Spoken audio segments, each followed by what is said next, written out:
last.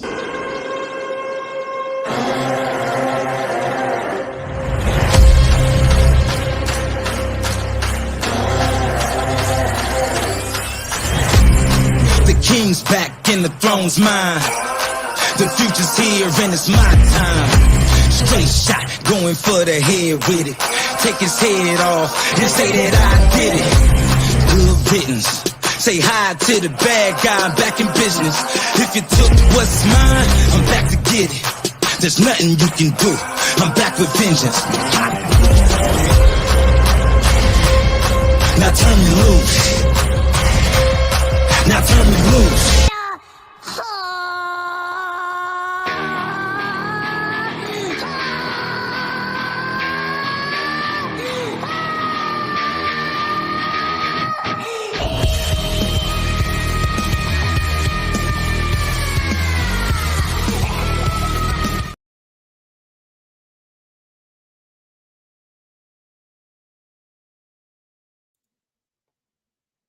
Hey, what's going on, everybody? Essentials representing for the JustPearlyThings. I appreciate everybody for coming on through. If you are new, definitely hit the subscribe button and hit the all bell notification. Appreciate you. With that being said, for those that's listening out there in the YouTube universe, shout out to Great Pill Podcast. Go holler at him. Hell yeah. Give him a like and subscribe. Go view his channel, if you will. Courtesy of Classic Lights.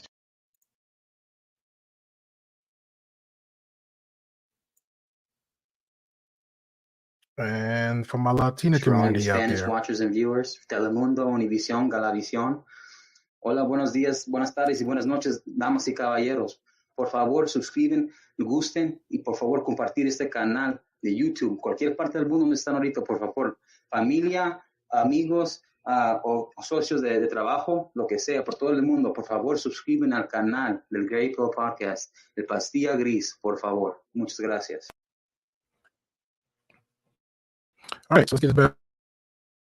Last time a while ago, we had a review of Pearly Things having an interview with Nick Fuentes, the non-white supremacist and self-explanatory for himself, admitted racist. That was a good part one, and part two is pretty long and very draining to get the part two out the way. So here is a continuation of, well, here's an interview with, or debate with, Pearly Things and Ethan. So we're gonna get straight to it. I thought it was a very interesting one, a development since after the Nick Fuentes interview that Pearly had with Nick.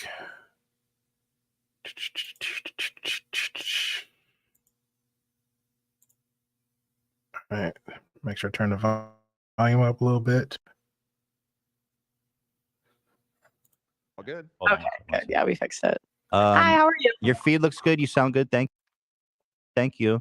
I'm good. How are you? I'm good. Thank you for calling in. Obviously, I saw your tweet. Is this a trap or a good faith conversation?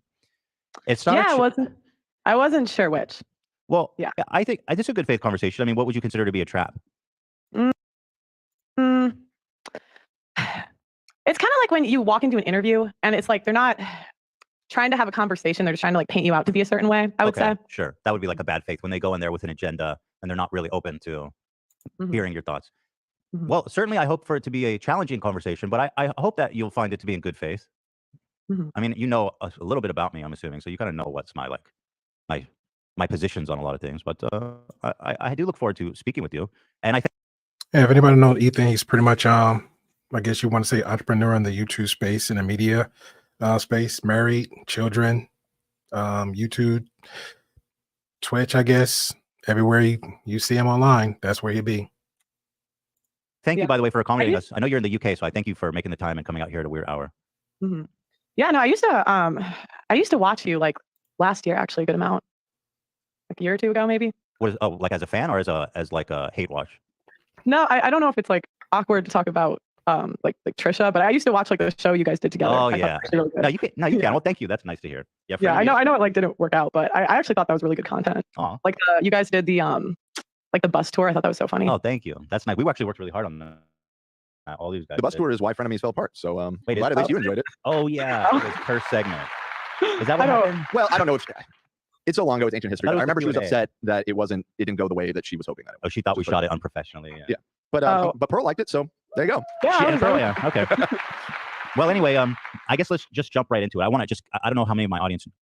Over the past 6 months, we have been investigating as well as exposing the truth. Let a commercial run through. I'm not paying for this. It's like, what's like $18, $19 for this?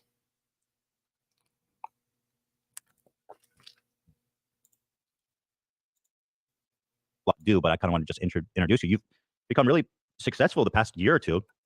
Kind of, you're friends with Fresh and Fit, right? Those guys are your dogs, so to speak, and you kind of are sympathetic to their kind of views.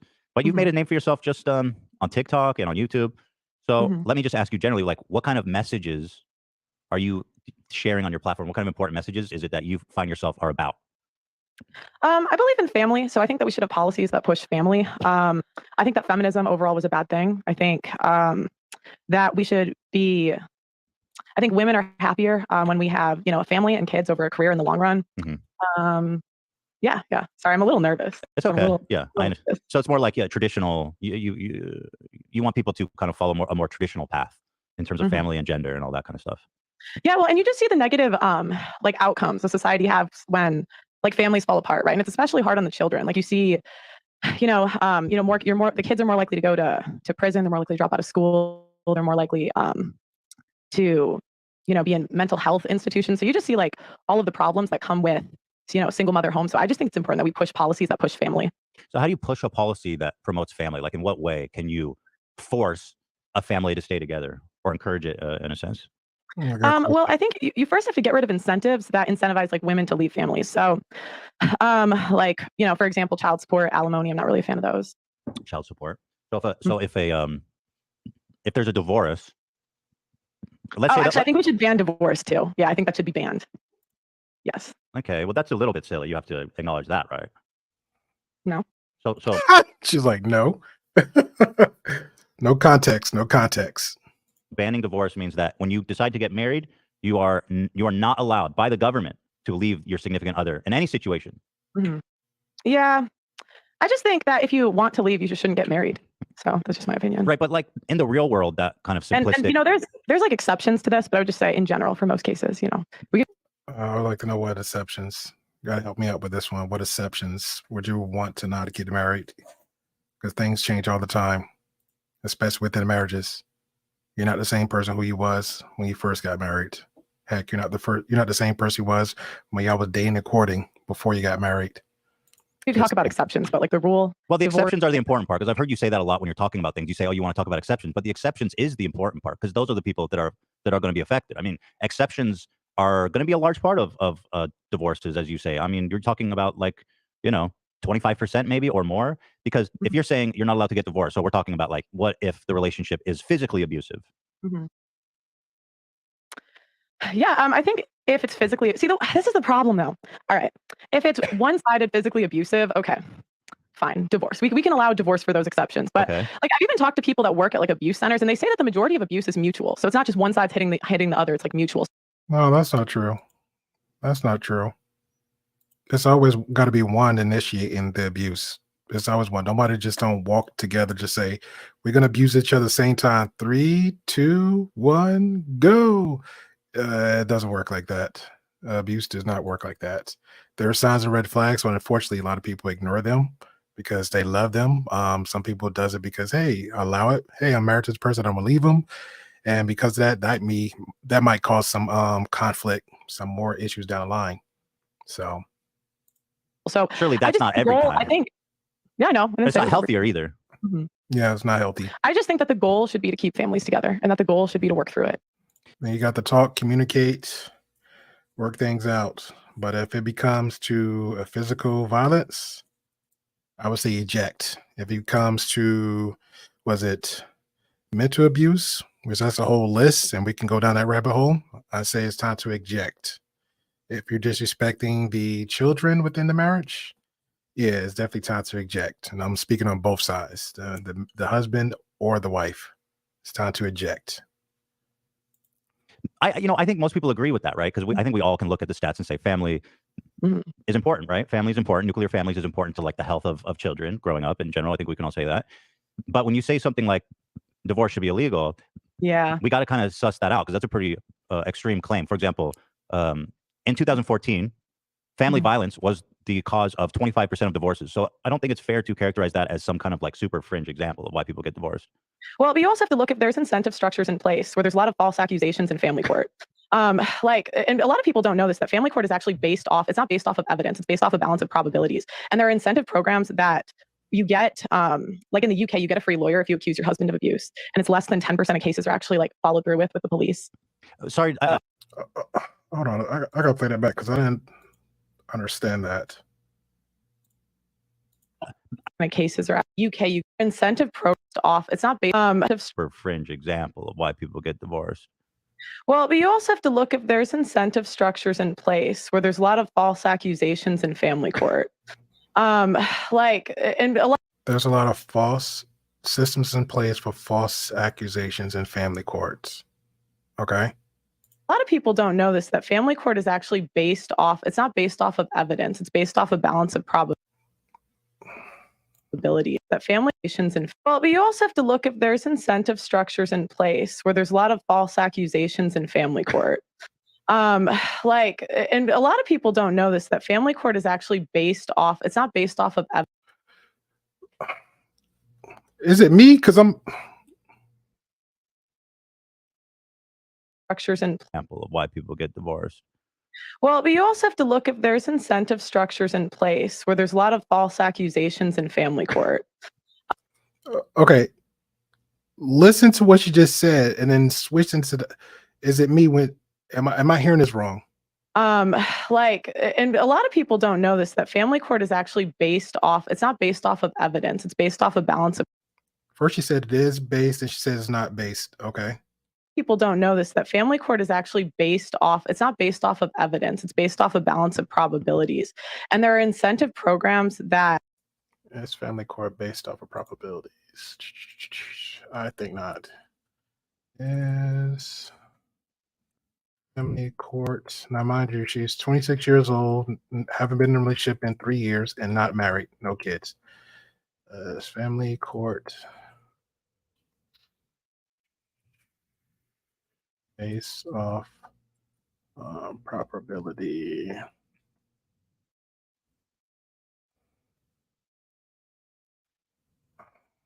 So I'm looking up where she got this from because I haven't seen this before when I first watched this. It's family court based off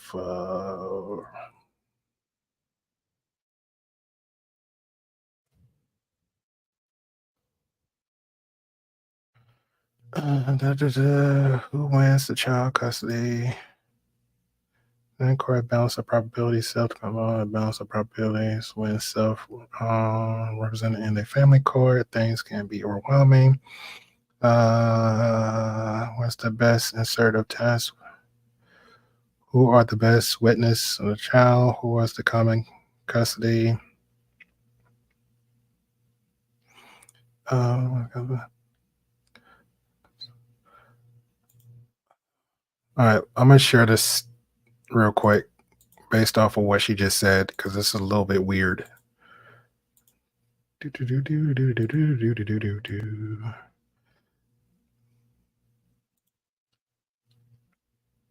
All right, I'll make sure I blow this up.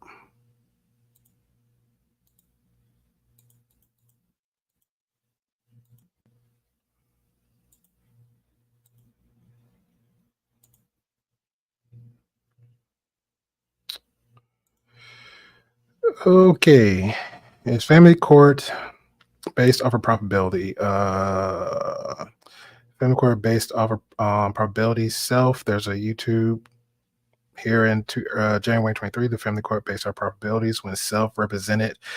When you represent self in the family court, things can be overwhelming.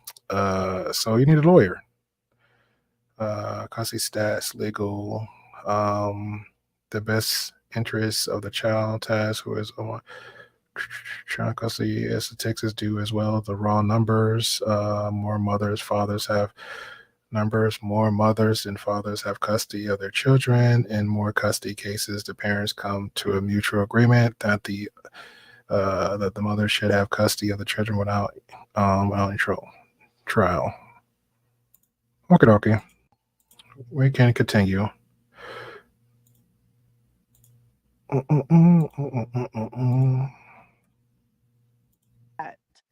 You get like in the UK, you get a free lawyer if you accuse your husband of abuse, and it's less than 10% of cases are actually like followed through with the police. Sorry, I don't want to move on quite yet. I want to stick on the topic of not allowing people to divorce. So you're saying that you do want to allow people to divorce, then you don't really believe that? No, I would say ban divorce. Okay, because you just said you would allow an exception in the case of abuse. I said one-sided abuse exception, sure. Okay, so how do you prove the one? So then you don't believe in forced divorce? Or you okay, ban fine. Yeah. Ban divorce except for one-sided abuse. Okay, sure. except for one-sided abuse. And is there going to be a system to kind of how do you prove that the woman or man? Well, I think you have to press charges in criminal court, not family court. So only if your significant other is tried criminally are you allowed to leave the relationship. Yes. Tried and found guilty criminally. Yes. Otherwise, that's a process though. By that time, your face is already beat in. You could have been DOA on arrival. Like that's a lot. That's a lot. I would say just if it comes to that, or before you even comes to that, just go ahead and eject yourself out the house if you can.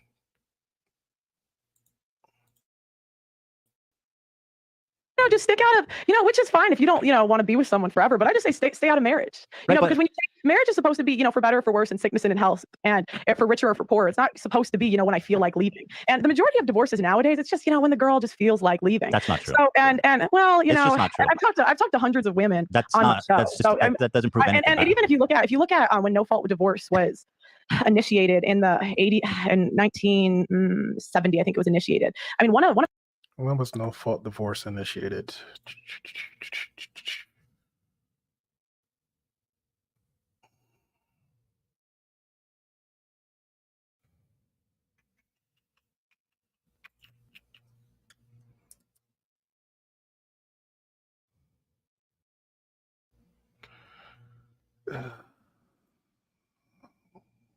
What was the year that she said? One of the number one reasons was if you look at when no fault divorce was initiated in the 1970, I think it was initiated. I mean, one of the number one reasons was. All right, she was close. I give her 1 point for that one. It was 1969 by Governor Ronald Reagan of California, when he later admitted he was one of the biggest. I gotta show this one. Yeah, that's crazy.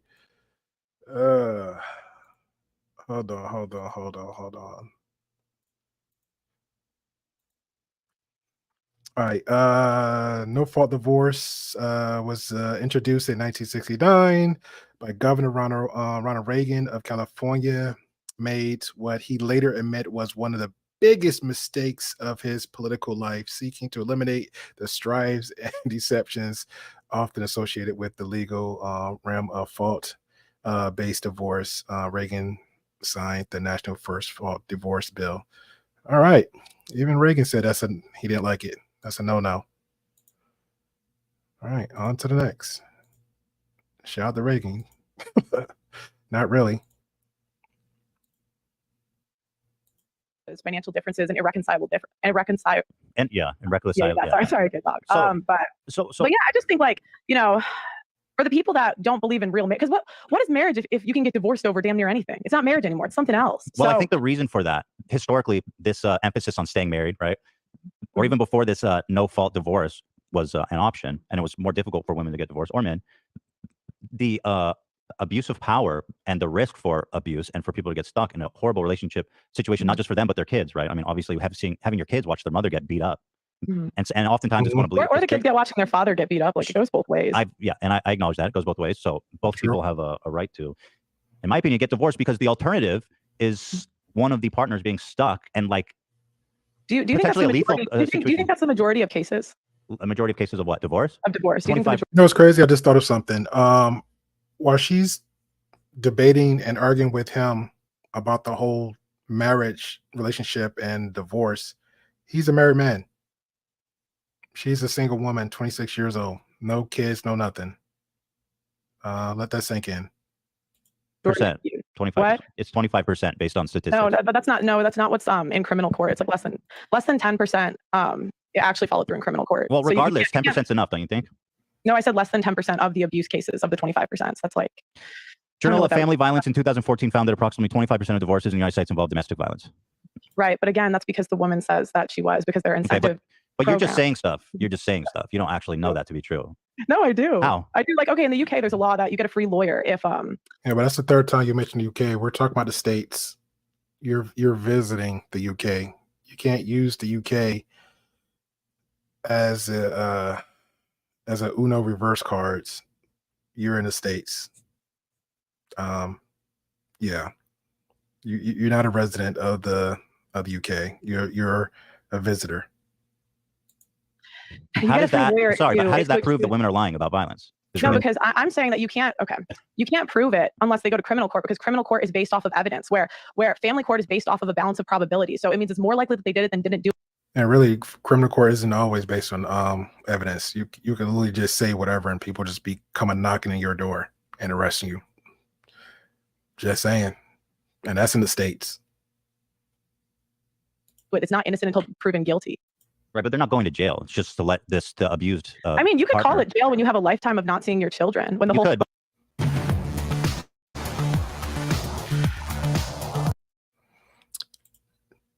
Shout out to Don GQ. I was never here, and so was this commercial. Don, this commercial was never here. Let that marinate. Let that marinate. Have you spoken to these men? It's like literally their whole community thinks they're an abuser. Now they get to see their kids maybe 3 days a month if they're lucky. A lot of them are sure, a lot of them course. are put on. Yeah, right. there's bad outcomes for sure. But on the I mean, whole, a lot of men zero themselves out during this. They what? Like a lot of men commit suicide during. Like, yeah. Oh, that's horrible. You know. It's horrible. It's like absolutely terrible. Like I interview these men that are going through this. Yeah, I'm sure that's happened. But at the same time, you're saying women are lying about violence, and I haven't seen you be able to prove I'm that. saying that you can't prove it unless you go to criminal court, because family court is based off of evidence. Right, but they're not going to jail. It's just about the welfare of the kids, and the people. It's a crime if you're falsely accusing someone of abuse. I'm saying there's no, you can't. They only prove it in less than 10% of cases. Okay. In criminal court, because criminal court is based off of evidence. Family court is not. So let's just say less than 10%. I'll just give you the benefit of the doubt on that. Still seems like enough to give people the option to leave. And this idea that women just leave whenever they want seems a little bit infantile, because people change, right? Especially when people get married young, which does happen. People change. People go through shit. People grow apart. A lot of the men who end up being abusive, you hear, were one way before they got married and one way after you get married.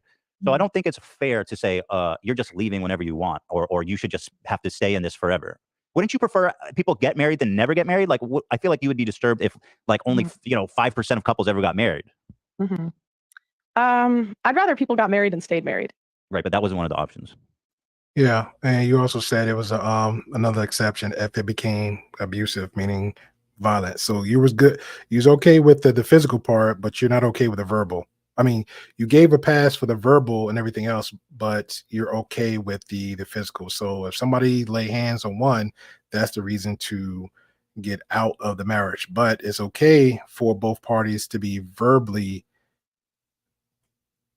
and mentally abusive and disrespectful to each other and the kid, and they got kids involved too. So we're okay with that. And shout out to Multi. She evades all the facts with the pennies. Yeah. And because I went to look up the evidence, like, she got a point about the family court based on evidence. Yes, but family courts proceeds are typical based on evidence. Family courts handle a variety of legal matters related to the family and domestic relationships. Again, back to it starts with domestic first, including divorce, child custody, child support, spousal support, adoption, domestic violence, and more. These cases evidence of essential in the establishment facts, supporting claims, and making informed decisions. Like, it's a lot to it. Just not, you just don't run out. So even going into the marriage, there's a lot of people. I understand there are some people just want to get married, get willy-nilly just get married. I get that. But there's all types of evidence presented in the family court that can vary. So there's a lot of people that also be like, hey, I know what I'm getting into, but at the same time, you're not the same person that you was in the beginning that you was that year after you get married. And then after that year, if we decide to say, hey, you know what, I want to have a baby, that's another 8-9 months of that woman being pregnant. That's a process, a whole nother element to how the relationship how that's gonna work out. And then after that, had the baby, guess what? Now there's a whole, it's not a me and you relationship no more. It's a us relationship, then it's the baby relationship.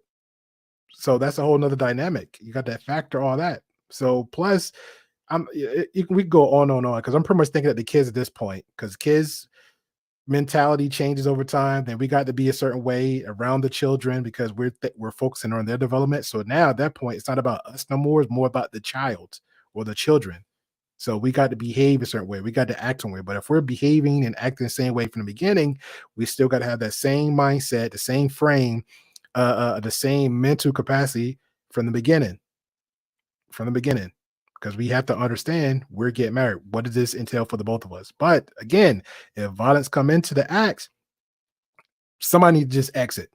There's no reason for you to be physical with me. I don't care if it's a slap in the face. I don't care if it's like keying up the car. Like a lot of stuff is going on. That's crazy. And then I'm doing that to you. Yeah, leave me. If I'm doing that to you, exit. Grab your stuff and go. Or better yet, some real men be like, you know what? You stay, I'll go. So that's usually how it goes from what I've seen. And plus what I'm reading. Shout out to Mochis. I wonder how many people think they can change their partner before they can get married. You're not supposed to change nobody. If that's who you are from the beginning, you're not supposed to change nobody. I could see you can kind of encourage somebody, let's say, maybe being a little bit better on healthy eating, have a better healthy mindset or certain things, looking at stuff a little bit differently in life. You know, like for example, some people don't like to get out and walk or run or jog. Some people don't like to try different foods. Some people don't like to, then when you try these certain things or even get out and travel, like road tripping or listen to certain music.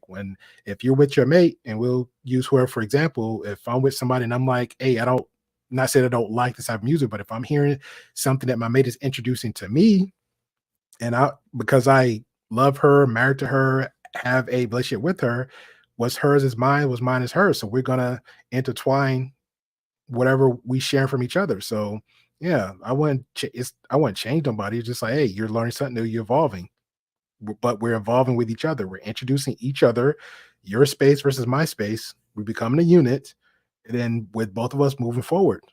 But once we're separated, like you go to work, you're going wherever you're going outside the household between us, you're going to see and experience these new things. And we come back together. Hey, that's it. But I wouldn't definitely, no, you can't change nobody. Some people can only get better. And usually most guys, women say it too, but usually most parties on both sides, the men and women say, hey, this person made me a better person. They never say, hey, this person changed me for the better. They just say, hey, this person made me a better person, which is true. Some people just get motivated on the strength of the other party. You know, some people's more laid back, then they find this other person that's not a laid back person or more, I want to say more aggressive, but more focused on other things and goals. And that person, like, hey, I want to do that too.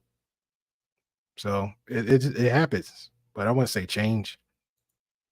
I actually don't see a point in getting married with the way that marriage is today, to be honest. She don't see a point of getting married, but I thought she wanted to get married. Let me put a note on that. I thought she wanted to get married. Yeah, because again, like, what is it? The average marriage is like 8 years. Or better, do she want to get married? That's a good question. Do Pearl wish to get married? Especially if she's speaking on this red pill manosphere talking points. Like, does she want to get married? Does she want to get, if she does get married, does she want to get married not by the states, but just by words? Like, how does that work? Does she want to get a prenup with her man since her father is a millionaire and she is in a wealthy family, 8-10 siblings? Like, how would that work out? Would she want no guy, her husband, to make more than her? Well, technically, I think everybody make more than her, but but she's not married. You're not marrying her dad though. He's already taken. So the average marriage is 8 years and you're done. That's not marriage. Leaving a marriage due to domestic violence and not pursuing criminal charges. Let's say that a woman's in a marriage and they have a no fault marriage divorce. So let's say she doesn't want to charge her husband. She just wants to leave amicably. Okay. But in your situation, she's forced to charge him legally to have a police investigation, charge him for domestic violence. Wouldn't that be more damaging to his reputation? Not if he beat the case, because again, it's based off of evidence. But I mean, I think that why would you want an abusive guy walking free? If he's actually abusive, he should go to jail. Right. Shouldn't we agree on that? Right, but it's just not that simple. Again, because like it's just not that simple. Abuse cases, because and it's not that simple to convict people. I just don't think that men should be punished without evidence. And I think in family court, it's not based off of evidence. It's based on a balance of probabilities. And so you have a case where men only they're stuck seeing their kid like 3 days a month, when again, it's not based off of evidence. Like, I've interviewed guys where literally the wife, and I've seen the court documents. It's coming out in my documentary that's coming out in the fall. But the wife was plotting to try to get the guy to hit her. Right, I'm sure that happens, but and the wife still got custody. Yeah, but that's only one person. Like I, with that same logic, I could sit there and say, I know 10 women that one has, that's got little medical issues, and somehow she don't take her medicine, and she just lashes out and beats on her husband or her boyfriend, fiance, and they got kids together, or you just got some spiteful women out there. It could go. I can do the same logic back and forth. So again, it depends on the person. But I wouldn't encourage a guy to say, "Hey, well, she hit you. Okay, yeah, you showing the marks and cuts. Hey, go, still stay home with her, but remember, you got to go and go to court and get all the evidence and this. But at the same time, you're still in the house with her, so she just be stabbing you, slapping you, beating on you. That don't make any sense. So yeah, again, exit. First sign of violence, relieve yourself from that stress. But that's not a representative case. Again, I mean, for example, you ask why a mom wouldn't want to try a parent. It's more nuanced, right? I mean, you need a more developed take on that, because it's very traumatic for the kids and the family to put their father through a violence case, and especially when the kids are probably going to have to ask to testify, to talk to the police. I mean, I totally understand why mother or father wouldn't want to put their family through that, don't you? I mean, I can understand it. Yeah. Sure. Sure. And I mean, according to national statistics on domestic violence, okay, there's 10 million men and women each year that are the victim of physical abuse. But in your world, I have a feeling that a lot of these people would be trapped in these marriages, and that's okay. That's my understanding of it. Stay in the soulless marriage. Let me get slapped and beat up. That's what I'm hearing. I said in one-sided abuse, they could leave. Yes. Yeah, but you didn't say that. He had to force that out of you. He had to force that out of you. Okay. So, no. Yeah. Okay. I do think in order to get custody of your kids, if you're going to accuse the other side of abuse, you should have to prove it. Do you think what do you think is more harmful to kids, divorce or physical abuse? Physical abuse. Okay, you passed that one. But you had to think about it for a second. But anyway, let's move on from this. No, I just thought it was kind of a silly question. That was all. But okay, no, it's not a silly question. It's a fair question. You thought about it, you answered it. Refreshing. Tell me, what does red pilled mean to you? Because I've heard you use that phrase a lot. You're part of the red pilled community. Yeah, I mean, it's a lot of people. I will say a lot of people have their own definitions of it, so people use it for different things. But so true. I would say it's viewing the world the way it's supposed to be, or like the way it is, not the way you're told it is. So, for example, a lot of guys think if they treat a girl nice and give her flowers, that she'll essentially sleep with him, and then a lot of guys find out that's not true, and so then they came together and realized that. So it's just one thing. Is that true? Do men really believe that? But what do you mean? That if you buy flowers and be nice, she'll sleep with you? Yeah, I think so. Yeah, I don't think so. You think so? I don't think so. I don't think so at all. Let me put that ignorance right back again. Sleep with you? But what do you mean? Went together, and then a lot of guys flowers to be use it. Tell me, what does red pilled mean to you? Because I've heard you use that phrase a lot. You're part of the red pilled community. Yeah, I mean, it's a lot of people. I will say a lot of people have their own definitions of it. I ain't gonna lie. He's asking direct questions. What do the red pill means to you? Go. So people use it for different things, but I would say it's viewing the world the way it's supposed to be, or like the way it is, not the way you're told it is. And what does that mean? So, for example, a lot of guys think if they treat a girl nice and give her flowers, that, she'll essentially sleep with him. And then a lot of guys find out that's not true. And so then they, came together and realized that. So that's just one thing. Is that true? All right, that's nowhere near the truth. Shout out to DL, shout out to the other people, some red pillars on Angela Knight's stream a few nights ago. Shout out to Lou, who's a guest on here before. Hey, appreciate you, Dice. Appreciate you chiming on in. I'm thinking of Lou was a guest on here before a while ago. He considered himself a red pillar. I think that's pretty much the only thing me and Dio actually agree about when it comes to the red pill ideals. It's literally a movie. If anybody actually watched the movie The Matrix, great movie by the way. It's not based on the ideas of relationship. So I don't understand where they get that from, but it is what it is. Somehow she coined it or photocopied the conversation or the talking points to say, hey, this is what it is, but that's not what it is. Pretty much supposed to be, and they can correct me if I'm wrong in the comments. So shout out to the red pillars out there, because it's a lot of different terms or variations or reasonings. What is the ideal of the red pill? Most that I heard and said, hey, it's pretty much based on relationship. You're seeing reality for what it is. After you get like a breakup, heartbreak, or some kind of, I guess, trauma in relationships, say, hey, this is not what this person is, and somehow you be awakened and see more than what it is outside of it. Fine, fair to say, and there you go. So you're supposed to take all the stuff that you take in and use that moving forward. Be more aware within relationships. But yeah, but her definition is like just so awkward. Saying flowers to get, that's not it. Do men really believe that? But what do you mean? That if you buy flowers and be nice, she'll sleep with you? Yeah, I think so. Yeah, I don't think so. I don't think that's real. I think that's like a really odd way to describe dating. It's just like men are nice guys and women are. I just think it's very cartoonish. Like we're talking about real world stuff, and it's just you can't. I just think men don't expect like women to reproduce more with felons than non-felons. Like I think that's a surprise. Women reproduce more with felons, violent non-felons. Yeah. I mean, like think about it. Like wait, hold on. Wait, what does that mean? So felons who are procreating have more kids in general than non-felons. What does that stat mean? They have more children with felons than non. It's like I don't remember if it's violent felons versus non-violent felons, but I just remember violent felons have more children than non-violent felons. Oh Lord, I gotta look that one up too. Wow, fact checking everything tonight. Does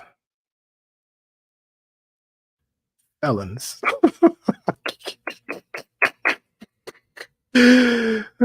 have more children than non-felons? It's crazy. You have to fact check like the most silliest stuff ever.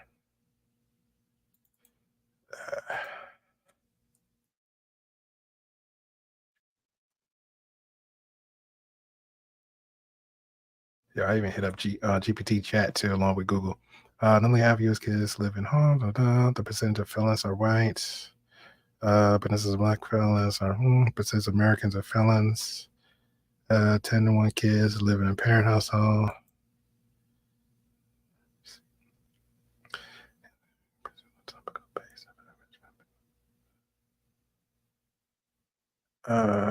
It's not accurate. It is not accurate on generalized with fellas have more kids than those with the number of children have influenced by a wild. Let me just share this real quick because I'm sorry. I'm like, yeah, it's crazy. Like every time she says something, I'm like, I have to look this up because I literally saw this this is my third time. Well, this is my first time reviewing it, but this is my second time watching it. Hey, what's up, brother, Jumby? Appreciate you coming on through, man. Yeah, hold on. Let me share this real quick because I'm looking at Google on Wiki, right? I couldn't find nothing, so I literally had to go to GP chat and pull this up, and it's not really giving a yes no answer, saying it's not accurate to generalize. Yeah, it's a generalization. It's not accurate to generalize that individuals with felons have more children than those without. The number of children a person has is influenced by a wide range of factors, exactly, including personal choices, culture, and social norms, access to family planning, financial circumstance, and relationship dynamics. Yeah, I'm leaving it there. That's pretty much what it is. We're literally going around the circles with this one.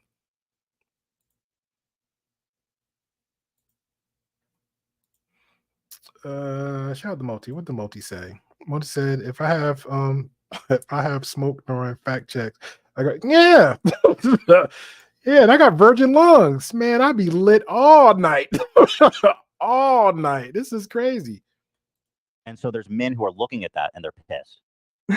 No, not because I've never heard that stat in my life. No, I think just surprised.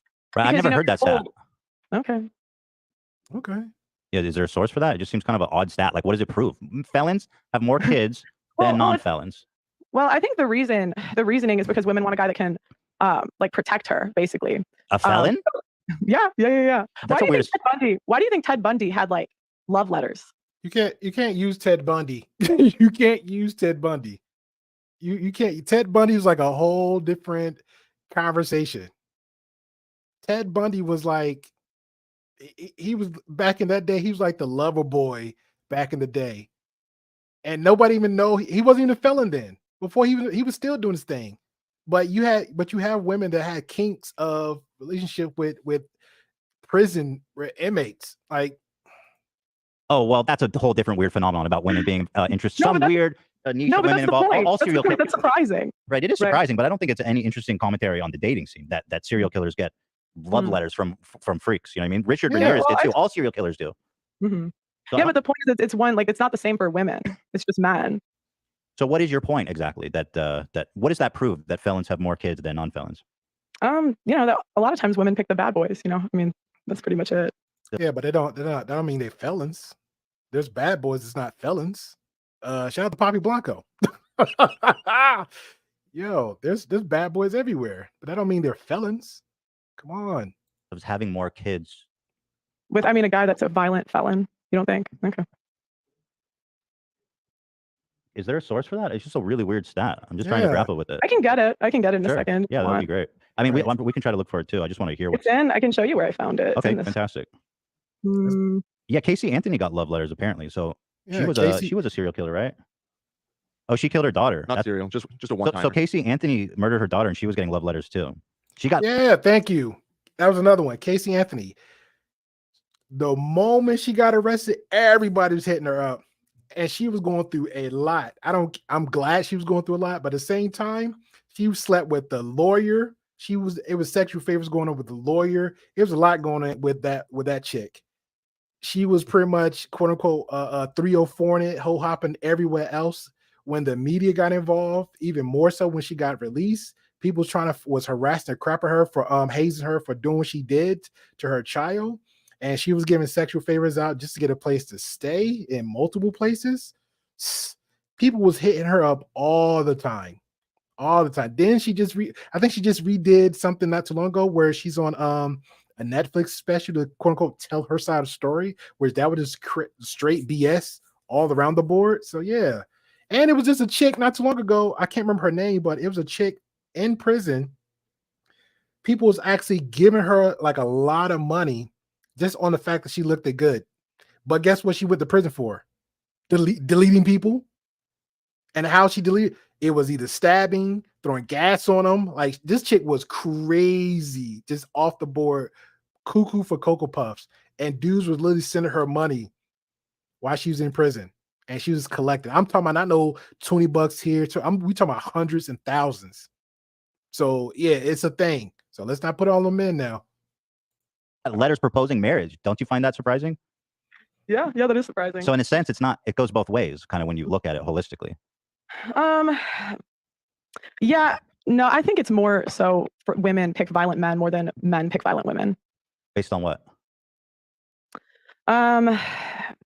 Think hard. I think you can just think hard. I would just say I would guess that it's more common with women. You guess? Bother the bugs.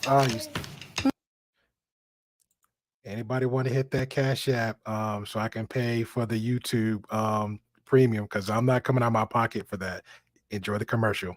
Anybody into Zivu? Shout out to Zivu. Shout out to Zivu. It's not coming out my pocket. I promise you.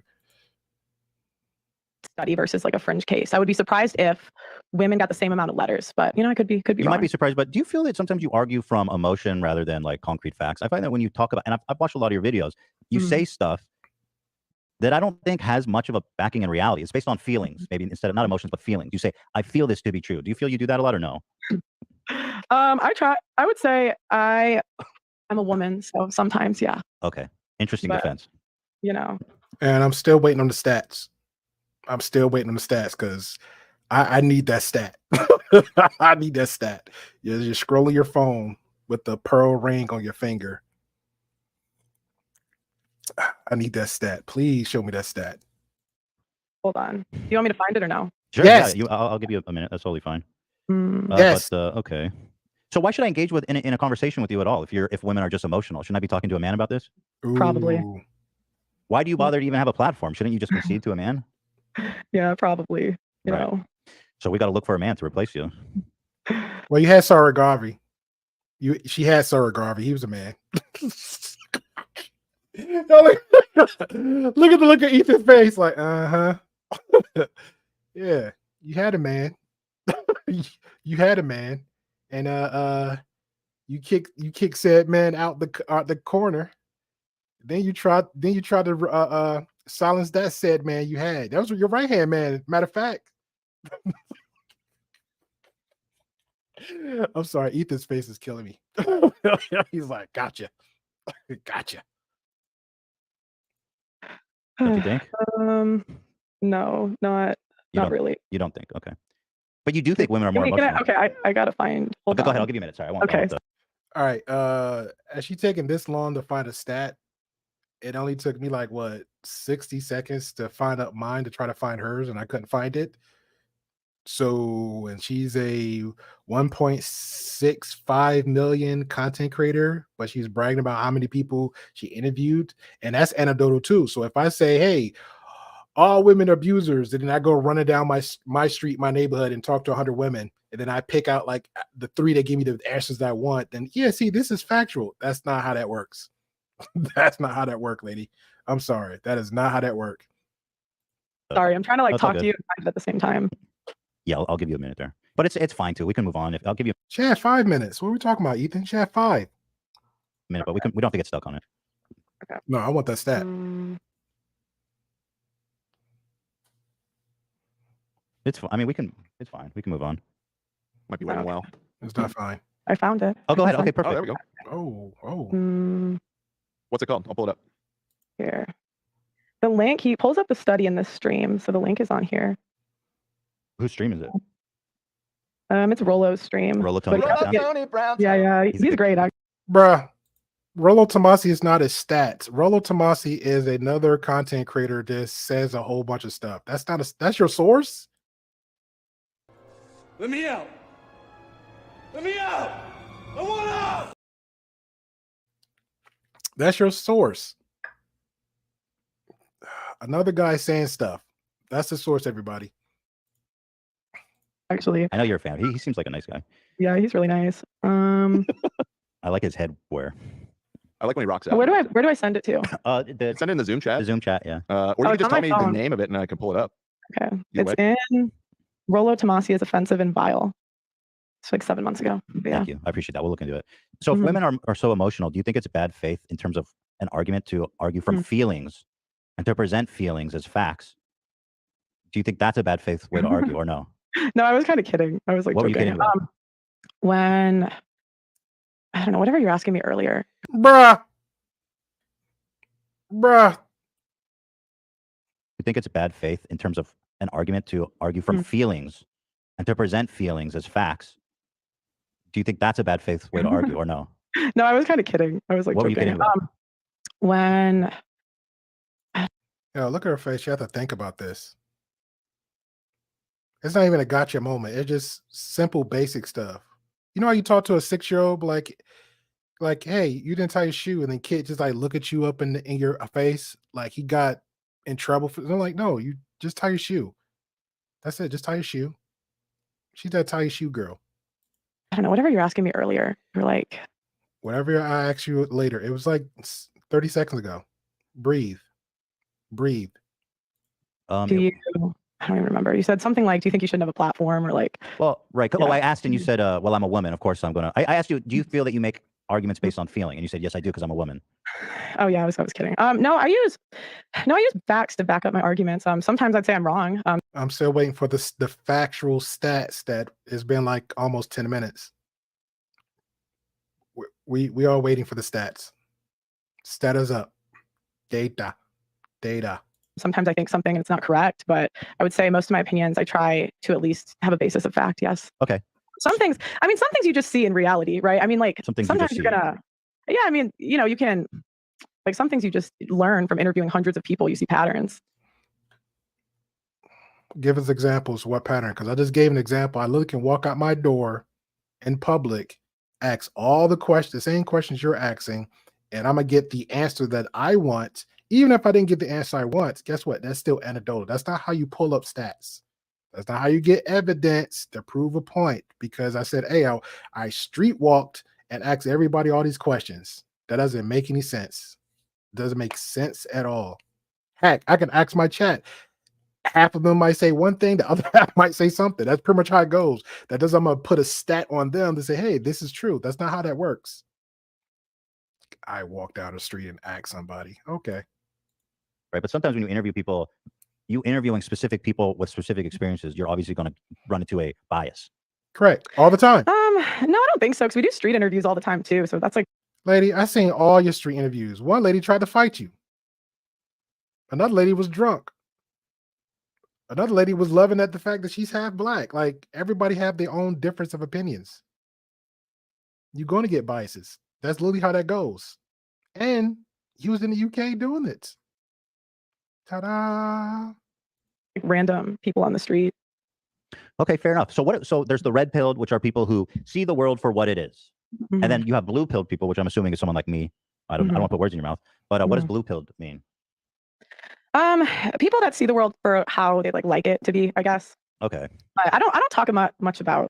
So that would make you blue pill. If we're going by that logic, that would make you blue pill, because you're seeing the world for what you wanted to see. That make you blue pill. Shout out to Will Locke and the Simp Nation over there. Shout out to them. They, he do a lot of blue pill content. Shout out to them. I guess like blue pill, but yeah. Okay, fair enough. We don't have to focus on that. So I've noticed that one of the primary focuses of your content is kind of the problems facing men and how there's so much unfair societal pressures or norms or expectations on men. Why is it that you're so singularly focused on the troubles of men? Shout out to Big Dice. He says, like the legacy media will do interviews till they get the one that fits their narrative all the time. All the time. I seen YouTubers do it all the time. Like I said, newscasters, I don't care, NBC, Fox, whoever, they do it all the time.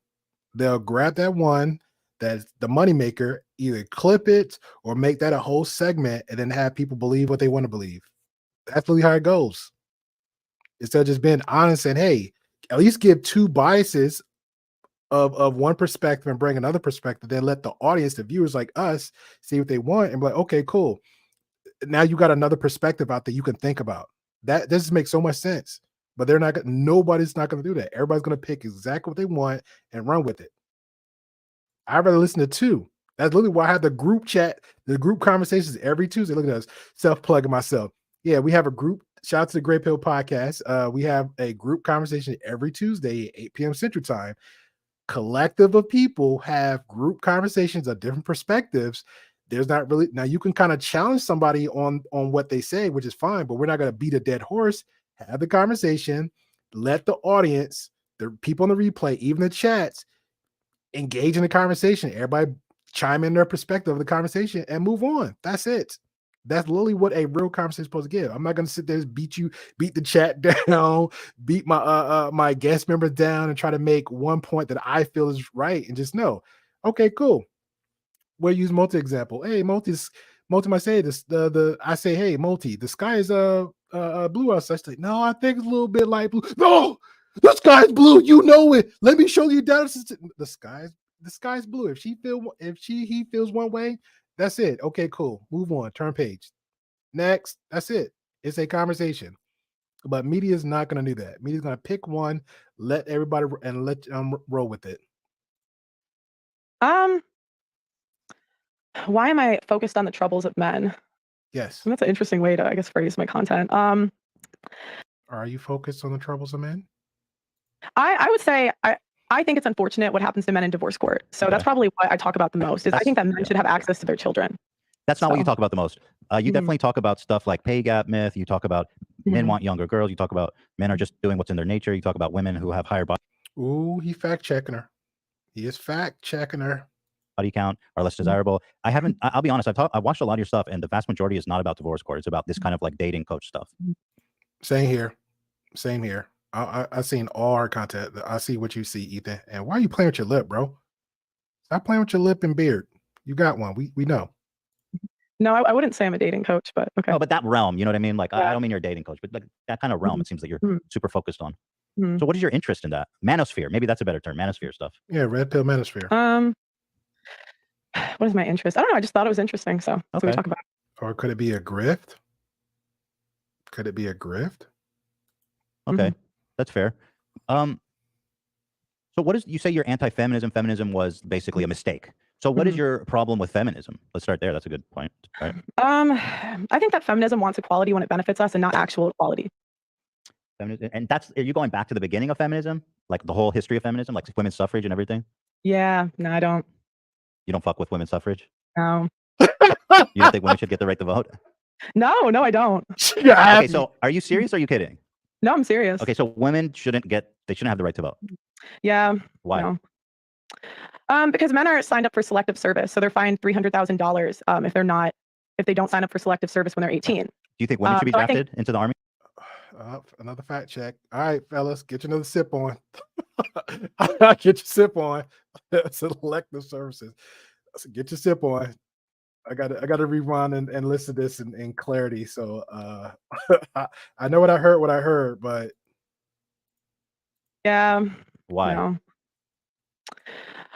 Because men are signed up for selective service, so they're fined $300,000 if they don't sign up for selective service when they're 18. Do men sign up for selective service? Men sign up for selective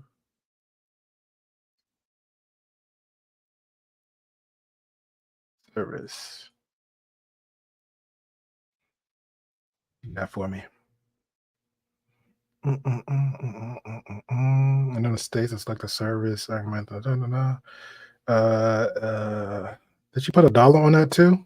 Yeah, she did put $1 amount on that too, right? United States select the service. Shout out to DB said, I think we've been brainwashed women for generations. You won't find a woman like mom. And she's a good mother. I agree. And she's a good mother. But we need to fact check Miss Hannah Pearl Davis. You said 3,000? Jeez. Then let me go ask.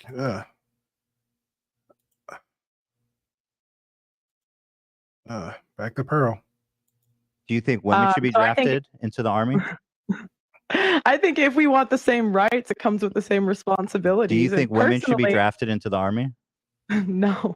Okay, No, so then that's my there's a point. paradox. No, but that's my point. I'm saying, like, let's make it fair. You don't believe? Well, listen, this is your perfect. So I'm saying that if we are going to vote, have the same cost, which is that men are put into selective service and women are not. And if I had to pick between the two, then I would give up the right to vote instead of sign up for selective service. Okay, so you're saying women should only get the right to vote if they sign up for selective service, but at the same time, you're saying women should not serve in the military. So in your world, women are just going to be disenfranchised. They're not going to be able to sign.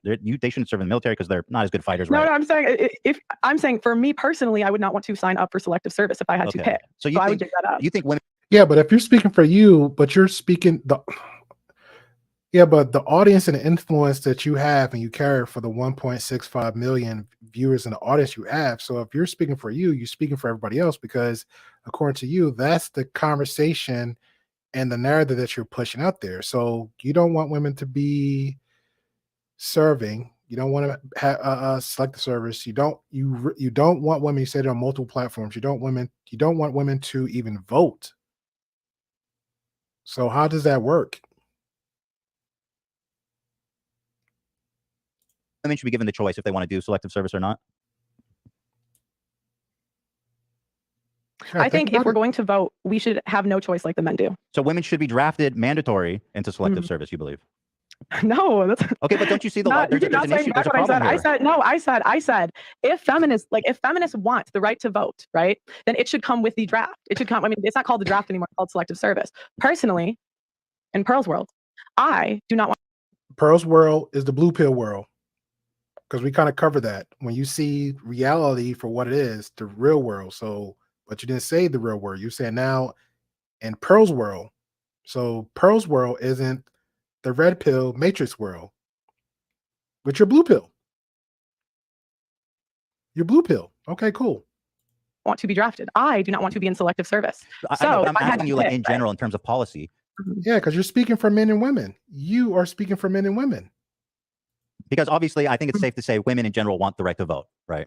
And so then, by your logic, women need to be entered into selective service, right? But you don't think that should happen, or you think that's okay? Yeah, I'd rather not. Not you. I mean, in general, the women. Yeah. Because women want to vote. So how do we resolve this issue? Do they get drafted like men? I mean, I think it's unlikely that women will ever have the right to vote taken away. So I guess moving. I mean, what about unlikely? We're talking about the ideals that you have. So ideas moving forward. What is that? What is that? Come on. Come on. You can do it. You can do it. Forward, maybe net taxpayers potentially you could do, but that's a whole that's a whole nother conversation. But no, I think if we're gonna vote, I think that we should have the same responsibility as the men and be enlisted in selective service. Okay. So, okay, so you're saying women should also have to sign up for selective service when they turn 18, like men. Yeah. Okay. If you're gonna be equal, make it equal. Okay. And for me, I don't want to do that. No, thank you. Keep me out of that. Okay, so I understand that's your preference, but I'm just trying to understand like the policy that in your red pill, we're doing the red pill, we're seeing the world as it is. No, I wouldn't assign that belief to like red pill. That's not really like a red pill belief. That's just mine. Okay, cool. Yeah. I'm just trying to make. If you want to sign up the red pill, so why are you speaking on red pill ideas? Why are we speaking on red pill ideas? Aren't you the red pill philosopher? You literally just said your ideas, the red pills, the world and reality, and let's keep going. All aboard. Make a point about. So do you think having women in the army would weaken our military? Yes. So then probably don't draft women into the army. Yeah, but then take away the vote with it. But you're not giving that. That doesn't seem very fair. You see what I'm saying? Because you say, well, you guys are weaker. You guys are going to weaken our military. So we don't want you in the military. But because you're not in the military, you don't get the right to vote. It's a catch-22. You know what I mean? So what do we do about that? Well, I'll tell you what I think we should do. Go ahead. No. I mean, it goes back to, I just think that you have to have some skin in the game. And so it's like, if we're voting for a commander-in-chief, right, that's the person that decides if we go to war, we don't go to war. And so it's easy to, again, I think that if you're going to vote. Yeah, but all men isn't in the army. All men isn't serving. So by that logic, then the men that isn't serving, that means that my vote don't count. So I shouldn't vote. But if we're saying all women should take the draft away, women shouldn't just vote, period. So what about the men? The men that isn't serving, shouldn't they vote get taken away too?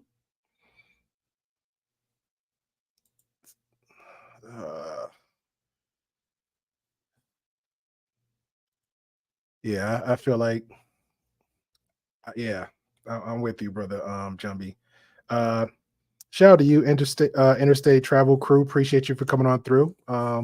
If you're new, I appreciate y'all for losing brain cells with me. So thank you. Thank you. Definitely hit the subscribe button. Definitely hit the thumbs up. And it helps out a little bit. Oh man, definitely hit the all bell notifications. That'll help everybody else. And later upcoming live streams, I will be doing one in around 11 a.m. in the morning.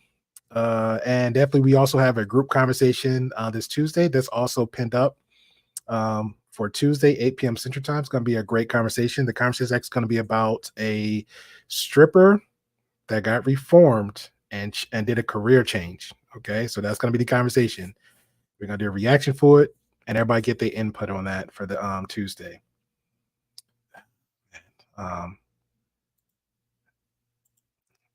You should have the same responsibility as men, and women don't want to do that. It's either we're equal or we're not equal. Okay, well, just to be equal, fair, if we're really equal, have the same responsibility. But again, it's equality when it benefits us. well, but your logic doesn't even make sense. I mean, you're talking about, first of all, there hasn't been a draft in the United States in 50 years, right? Correct. So if there was a draft, maybe we could have this conversation, but it just seems kind of silly. In 50 years, there hasn't been a mandatory draft. It just hasn't happened. So, so why is it a big deal, I guess, about the selective service? Because there's not going to be another draft. You know what I mean? There's enough people in the army. I don't think that there's going to be a draft. It's just not going to happen. And with the way technology is going, we're going to have autonomous robot fighters before there's a draft. You know what I mean? Facts. So why We're pretty much replacing everybody now with machines. does it matter? I just don't see the point with the selective service thing. I just think it's, again, like, women want all the rights without the What other responsibility. ones? If you don't think that there's going to be a draft, then equally do what the men do. Men Well, are fined $300,000. Well, they don't They're have the sign up for option. They selective- don't even have the option right now. Right. So give them the option. Okay, I'm just let's give them the saying, option. Make it equal. But Not the option. It has to be mandatory. I If we're know, going but to you make it. saying like women want the right to vote, but they don't want to enter in selective service, but it's not an option. So how do you know what all women want? I don't know what all women want. So then why are you saying things that are generalized all women? I'm saying no. Okay, because I'm looking at the policies that have been pushed. And I'm saying the policies are not like where are the feminists fighting for equality in this situation? Like when yeah, I mean, again, it's not that relevant, but also no women in the army is kind of a byproduct of patriarchy, because women are looked at as that they'd weaken the military, as you pointed out. Is that possible that it's been driving that policy and not so much women?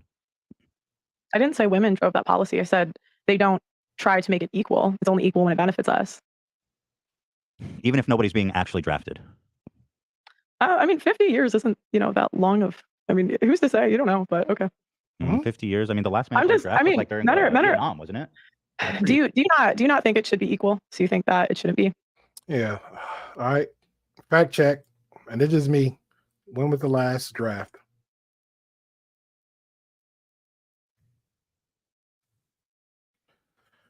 Let's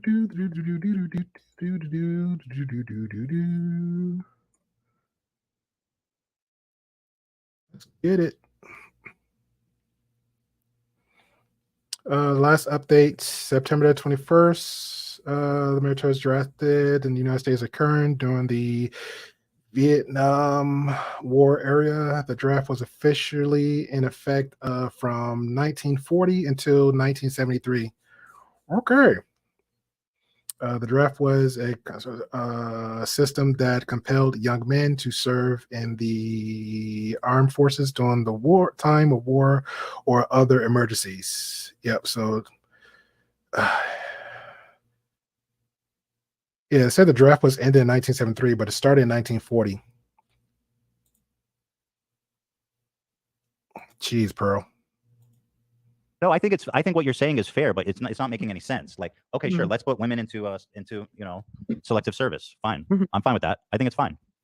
Okay. I think everyone should sign up for it. And there's other ways that people can support the military other than being on the front line, right? Right. So what other rights do women want? You know what I mean? That are contradictory. Okay, women want the right to not be a mother, but men don't have the right to not be a father. So women can have a which I know it varies state. I'm in the UK, so I forget. Sometimes the US is different by state. But... Whoa. She says she forgets because she's in the UK. She haven't been there that long, like a few years. So all of a sudden, out of nowhere, you forget all the laws. you forgot that you're a US citizen. You came to the UK. You just forgot you're a US citizen. You don't know nothing no more. Okay, women want the right to not be a mother, but men don't have the right to not be a father. So women can have a which I know it varies state. I'm in the UK, so I forget. Sometimes the US is different by state, but like in the UK, abortion's free up to 6 months, but a man can't opt out of child support. So it's like, why does he have the right to not be a father, but women don't? Or why do women have the right to not be mothers? To be fair, a lot of men in the States has opted out of child support. They actually give up their parental rights. You don't need to interview nobody for that. Matter of fact, you can actually go to family court and just sit there in the room and see what happens. It happens. It happens. Men don't have the right to not be fathers. I don't think that's fair or equal. Sorry, just to go back for a sec. So feminists actually do. They want the draft abolished. So their point is, let's not sign up for the service. Let's abolish the draft altogether. So they are fighting for equality. They are against the draft. There should be no draft. So men and women shouldn't be drafted. That is also equality, isn't it? Oh yeah, yeah. Okay. So you accept the premise is wrong on that? I don't. I mean, it's still not equal the way it is. But yeah, what they're No, saying. it's not would equal the be way it equal. is, sure. And Yeah, feminists agree. yeah, but Feminists agree with you. Oh, okay. I've never heard them talk about that, but Do you listen okay. to a lot of feminist ideology? Do you read books? Do you listen to Hold lectures? on. I want to make sure y'all saw what I saw. Hold on. Is it me or she just? Hold on. I'm gonna blow this up. Hold on. I'll make sure I take this down. Is it me or she fake drinking whatever she's drinking out the cup? Is she faking taking a shot? Is she faking it? Oh man, hold on. I gotta put this on normal. Y'all let me know. Is she faking this? But yeah, what they're No, saying. it's not would be equal the way it is, sure. And Yeah, feminists agree. yeah, but Feminists agree for- with you. All right, he's grabbing his cup. We clearly see there's liquid in there. Shout out to H2O. High quality H2O. Oh, okay. I've She never grabs heard a him talk about that, but Do you listen to a lot of feminist ideology? Do you read books? Do you listen?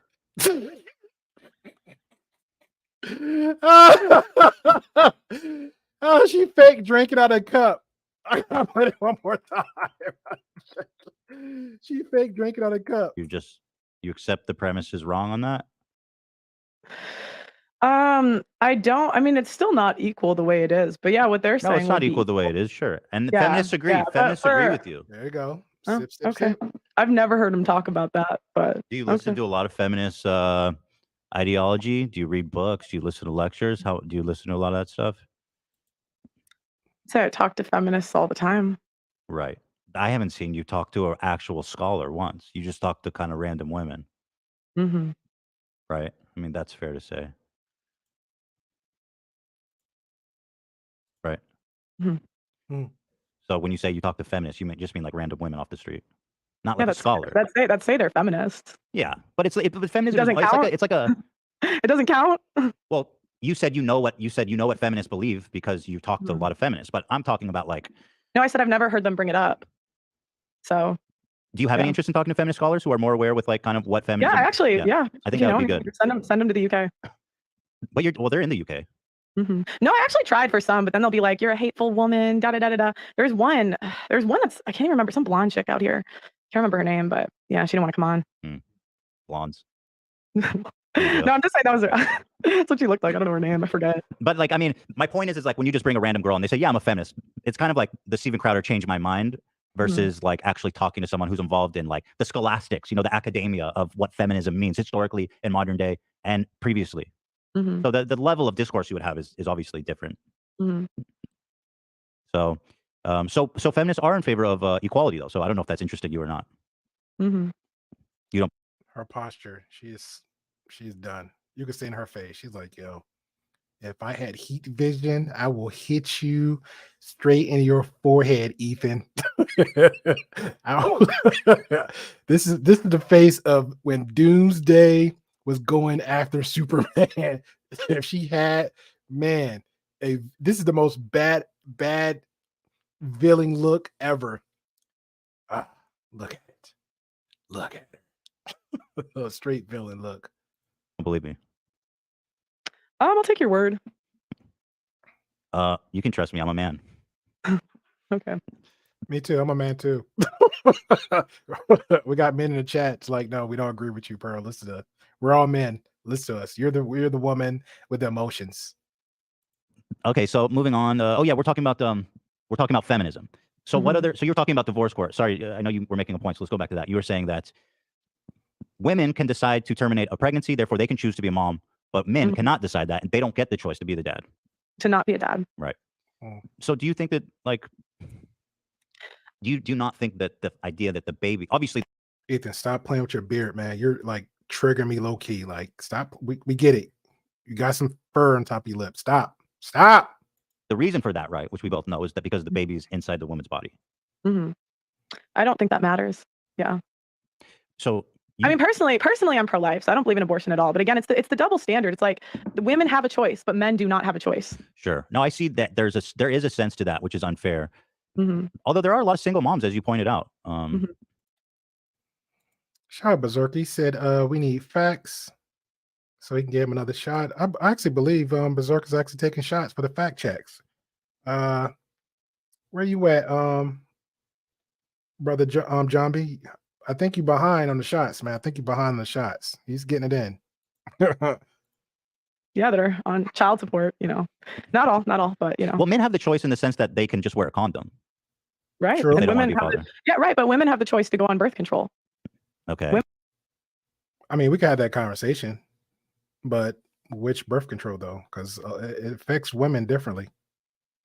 Women have the But choice to take ultimately- Plan B. Women have the choice to get an abortion. Women have the choice to, take the morning after pill. Women have the choice. You have like IUD. There's a million pills. Right, but those will have to do with pregnancy. But I'm Right. saying if and a man, women also can require men to put on condoms or not put on condoms. I'm sorry, say that again. Women can also require that the men that they sleep with wear condoms. Right, but if So it's that's what I'm inherent, saying. if it's inherently Mhm. unfair to men, Mhm. the easy solution is just it kills all this discussion is men just put on condoms when they have sex. Therefore, that Well, you can also say women close your legs, like. yeah, but you're the one saying that it's unfair for men. That's my point. You're saying men No, don't I'm have the saying the choice. women. I'm saying women have like 10 choices. The men have. But that's just condom. biology. The men have condom or no condom, which again is a choice. No, men has the condom, and men have the snip, which unfortunately you got a lot of men just say, hey, they don't want to do that procedure. It's not even really conversated about. I think we covered that before and earlier contents about the snip.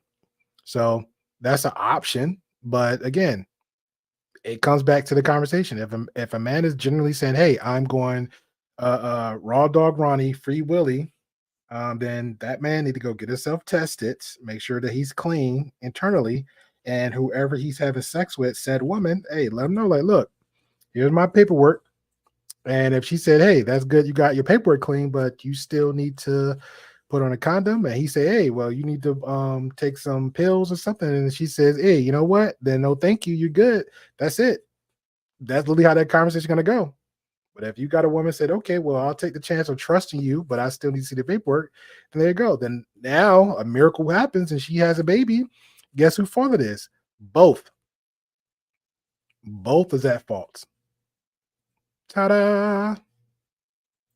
That both of them make, because the women can require that the men wear condoms too. Right. But you're only But it's in that man. I'm just saying. okay. I'm saying Once the baby is conceived, Yeah, right? yeah. Then the man has no choice, where the woman has a choice. Okay, so let's just talk about that then, because so it's your opinion that if a woman is pregnant, the man should be able to decide for her to have an abortion.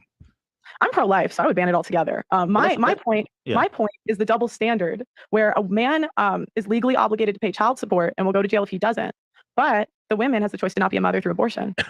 To be fair, I know this is high against men on that, but again, it comes back to choice. If men and women made the choice for doing this and and the baby is there, hey, in facto check, this is called pros and cons. All right, cause and effects. But also, to be fair, now let's keep it 100.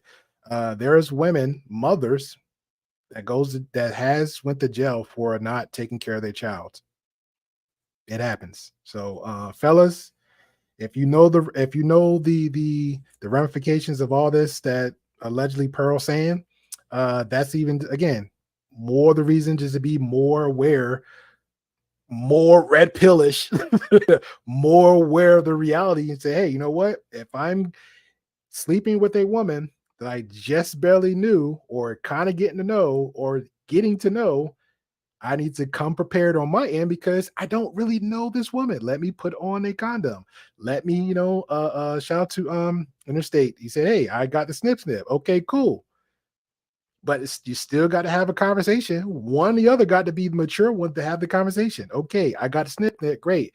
I still need to see paperwork to see if you clean. You got any disease out there? Nope. Okay, I still need to see paperwork. Or if we both going to do this and it's a consistent sexual relationship, we both got to come in with the paperwork. That's it.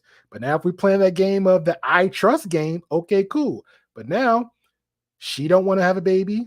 Great. You don't want to have a baby. Great. What are we going to do about that? Well, it might be easier for the brother. Shout out to him. To go to the local pharmacy. Condoms are free. Or People want to be the ego trip. Go get them little magnums and whatever little choices of condoms they want. Pay the $3 or whatever they want, and come back around across the street and handle their business. Ta-da! I know you're against abortion, but I just want to know what you mean. So let's just say we're trying to make it equal for men. So should men be able to decide for a woman to have an abortion if she's pregnant? I think that men should be able to sign off on. Shout out to Rick out there. Appreciate you. Interstate said, travel. Do you still have your free bag of green peas since you? Your shout out to Rick. All right, if we got mods in here, welcome, Rick, coming in here. Rick, I hope you're a subscriber. Appreciate you chiming in the conversation. And shout out to the Snip Snip. Shout out to the Snip Snips. On child support. Okay, so if they say, hey, I don't want anything to do with this baby, yeah, then the woman can decide to have it, but the father will have no obligations. Yes. And you think that's better for society? No, I think that's equal. That's more fair. Okay, so you're more interested in fairness than the welfare of society as a whole. No, if it was up to me, if we wanted to go, it's good for society. I don't think abortion should be legal. No, I know. We're having. So that's what I'm saying. Like, yeah. I'm saying if you want to make it fair, like I don't think that's fair that the woman after she gets pregnant, so they both make the irresponsible decision, right? Because you'd agree it's irresponsible. Or now we're back on feelings again. I don't think it's fair. We're back on feelings. Shout out to the feelings, but she's preaching red pill logic though. She's aware, but we're back on feelings. I don't think it's fair.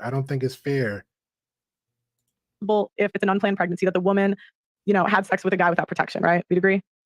Yes? Yeah, no? yeah. Okay. So you would agree that's equally irresponsible when it first happens? Although I guess by your logic, it would be more irresponsible for the men because he has less choices. But yeah, they're both doing something irresponsible. Well, but yeah, they're both irresponsible. So my point is after that happens, women have the choice to not be a mother, but men don't have the choice not to be a father.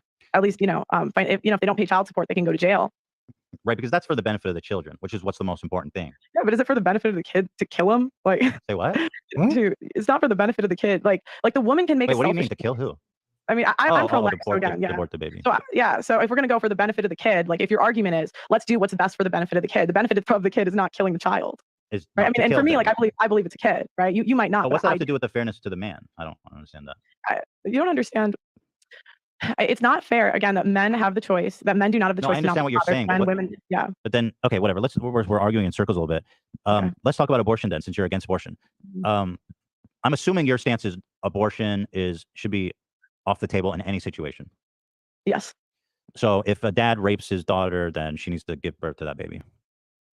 That's less than 1% of cases. Why do you guys no. Answer the question, yes or no. Oh no, we need to go back to that one. It's a straightforward question to a straightforward answer.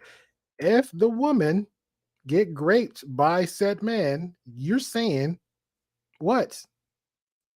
Off the table in any situation. Yes. So if a dad rapes his daughter, then she needs to give birth to that baby.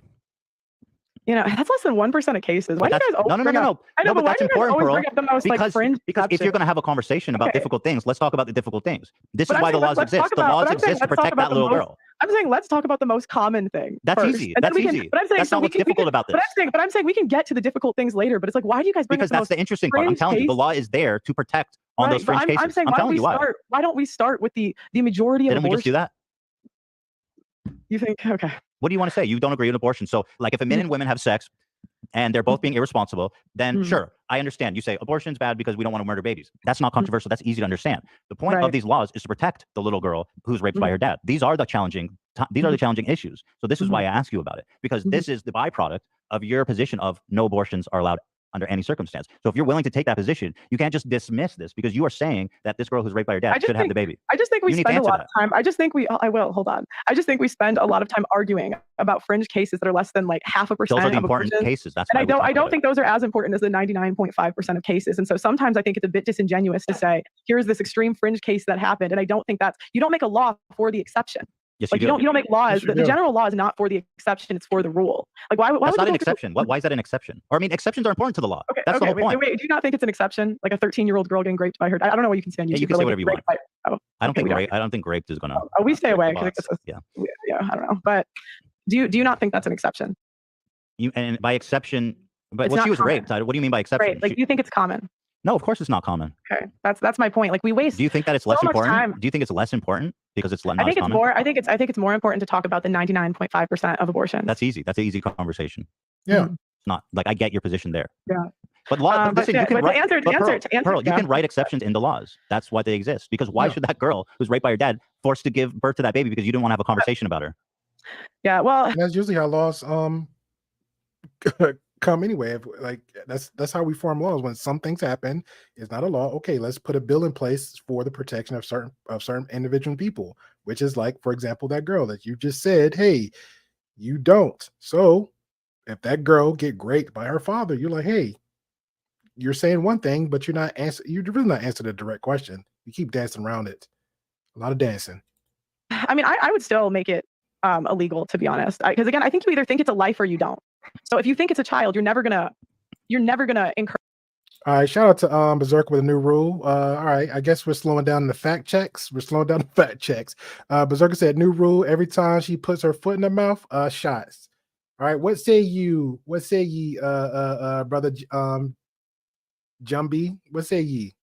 That sounds like a good rule. Everybody put in throw in shots every time she put her foot in her mouth. I'm down for that. Let's go. Courage killing a child under any exceptions. So right, that's right, and that's I guess where the big difference comes between abortion. People who are for and against abortion is that we disagree on where life begins, essentially. Right. But ultimately, what quality of life do you expect this child to have from like a 13-year-old girl who's raped by her dad? Mm-hmm. Is a lower quality life less valuable? Like that's almost saying if you are in a bad situation, your life is less valuable than someone who isn't. And that's kind of a tricky argument. Not really. Not less valuable, but I mean, if we're but one should be aborted, one shouldn't. So one should be in society, one shouldn't be in society. I would say that's less valuable. Well, it's more about you were talking about fairness. You were interested in the idea of fairness, right? Instead of the welfare of society. So let's talk about fairness. You know what I mean? Is it fair to the little girl that she was forcibly impregnated by her dad? Right, but is it fair to the child? Okay, so who's like that's like we could talk about a 13-year-old is a child, by the way. She's 13. She is a child.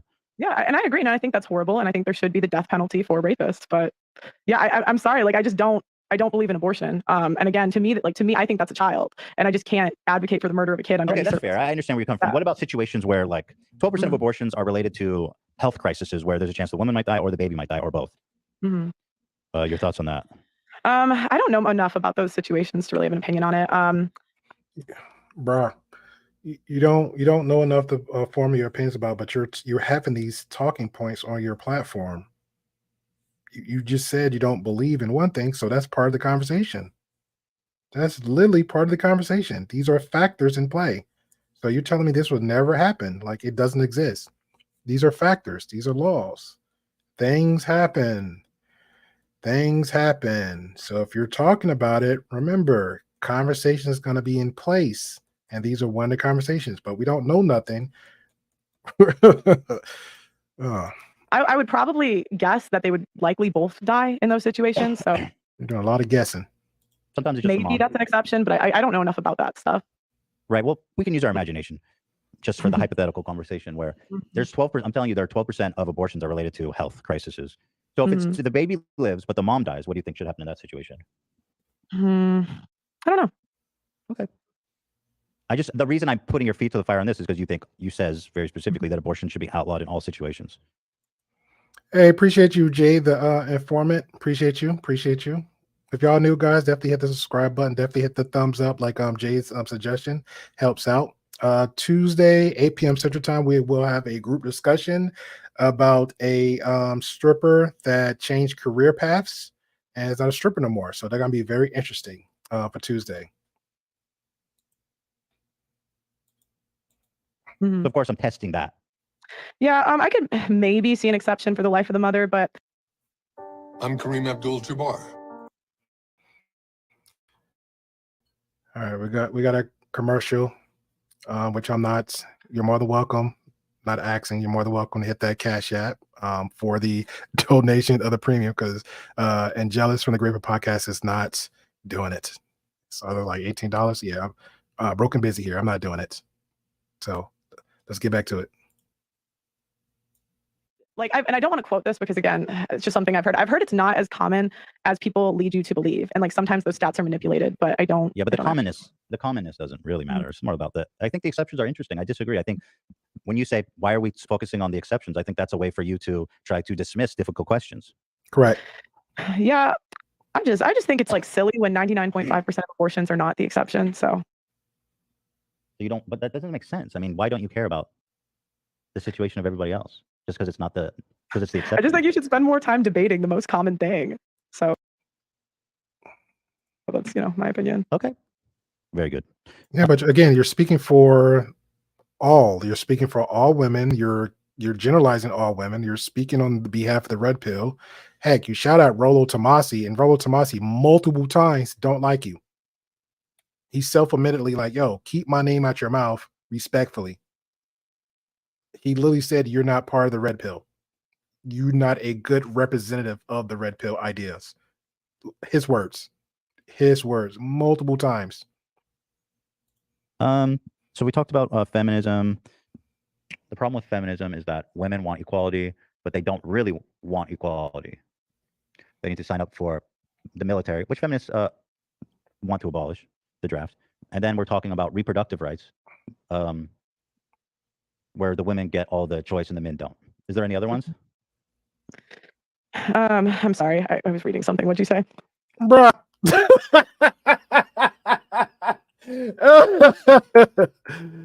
Other ones? I'm sorry. I was reading something. What'd you say? Is there any other examples other than reproductive rights and voting/draft that shows that feminism was a mistake or that feminists are disingenuous or something like that? I would just say like there's just a lack. The biggest one I would say is divorce court. 90% women get custody 80 to 90% of the time. I think 90% of alimony payments are awarded to women. What does that have to do with women's suffrage, though? You said you criticized the whole thing going all the way back to its inception. I thought you asked other double standards. No. Well, I asked you what's your problem with feminism in general. We can move on, though. I have a good question for you. I hear you talk a lot about the pay gap. Right. The pay gap is a myth. What do you mean by that? Oh, because women don't do the dangerous jobs in society. So, like, I just think the pay gap, the majority of the time, is women making an excuse. Yeah, just excuses. Poor me. When do you realize you're arguing from emotion right now? Are you gonna let me finish? Oh, I just wanted to point that out, but yeah, go ahead. All right. You asked what I think. You asked what I think. Well, the pay gap is more concrete than, I asked what. When you take into account the number, women work less hours. Right. Don't do the most dangerous. Would you say that's true? Women work less hours? Yeah, statistically that's true. Would you say it's true that we don't do the most dangerous jobs in society? Yeah, statistically that's true. Okay. Would you agree that the majority, if you look at female millionaires, the richest women came from divorce? Okay. True or not true? Yeah, that's true, I guess. I think so. Okay. So what are we complaining about? What does that have to do with the pay gap? Any of that? Because all of those you don't think working less hours contributes to getting paid less? Yeah, but the pay gap, excuse me, sorry, I've got phlegm in my throat. So what you're doing is you're misrepresenting what the pay gap is. You understand that? The pay gap, when it's analyzed by economics, economists, and the U.S. Department of Labor and such organizations, they do controlled analysis where they eliminate all these factors. For example, ones you listed of women tending to work in lower paid fields. They eliminate women working less. They eliminate for when women take maternity leave, all this kind of stuff. And even when you do a controlled analysis where you eliminate that, there's still a big pay gap. That's not true. Okay. Wasn't it like 3%? Last time I checked, it was 3%. Oh, so there is a pay gap. Yeah, but that's 3%. So, but it's not a myth if there's. Yeah, but I think the pay gap's a little bit wider. The pay gap refers to a difference of earnings between the difference. I'm fact checking, guys. Go ahead, get that shot in. The pay gap refers to difference in earnings between groups of individuals. The difference between groups of individuals, often based on general race, ethnicity, and other demographic factors. So again, it's not all on women. It's not all the women. You got gender, race, ethnicity, and other demographic factors. So again, it's not all the women. The most commonly discussed pay gap is the gender pay gap, which refers to the difference in average earnings between men and women in the workforce. All right, now we're getting into it. The gender pay gap has been a longstanding issue in many countries and is typically expressed as a percentage. It is calculated by comparing the median of or average earnings of all men in the workforce to the median of average earnings of all women in the same workforce. For example, if women earn 80 cents for every dollar earned by men, then the gender pay gap will be by 20%. So there's that. Yes, and I agree, Multi. But it's added factor. So you just can't. We're still generalizing. We're putting like one thing, one a period on it. That's what she's doing. It depends on the fields of work. I agree. But now, to be fair, Pearl is saying, hey, if women want equality, then they should do the same job as men. But again, if they apply for it. That's if they apply for it. Shout out to Big Dice. He said, if we stop trying to make men and women the same person, imagine how much easier life would be. Exactly. That's why I don't understand with the whole gender war conversations on especially those type of platforms. Like, if you come across a woman and she just don't, like, for example, we use the whole take out the trash can thing, right? Most women are like, oh, I'm not taking out the trash. That's just what they do. But we're not going to sit there and just grab the woman like, you're equal. You got freedom. You got suffrage. You went through suffrage. Femininity, feminism. Like, you take out the trash. You just not. If your woman says she in your relationship, the dynamic of your relationship, one of the deals is like, hey, I'm not taking out the trash. Okay, cool. The man go take out the trash. Period. Like, you can't harp on every little thing that some women do and some women don't do. That just doesn't make any sense.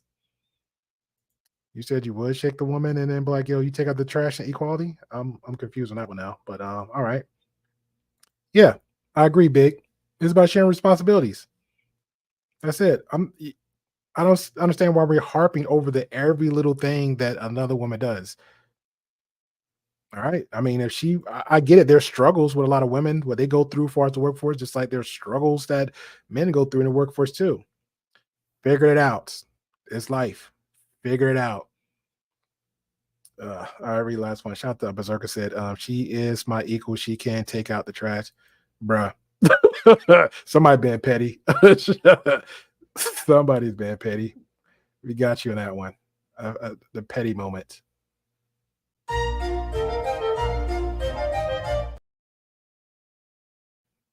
3%. Yeah, but the number they used to push was like 77 cents to the dollar. But that's what it is without it's about 20% without the control. Yeah. Right. And so, yeah, I mean, when women, like, I just think if we wanted to be equal, then do the same jobs men do. But there is a buy. But that's interesting because you admit there is a pay gap. 3%. I mean, I wouldn't want to work for 3% less. Yeah, I mean, if you think that's because of gender. But it's also because women are more agreeable. It's like 70. That's included. That's part of the control. Okay. I mean, I don't think 3% you can really say that's just because of gender. Well, I did some research on this. The Department of Labor published an in-depth report. This is under Trump's administration in 2019. This is from the U.S. Department of Labor.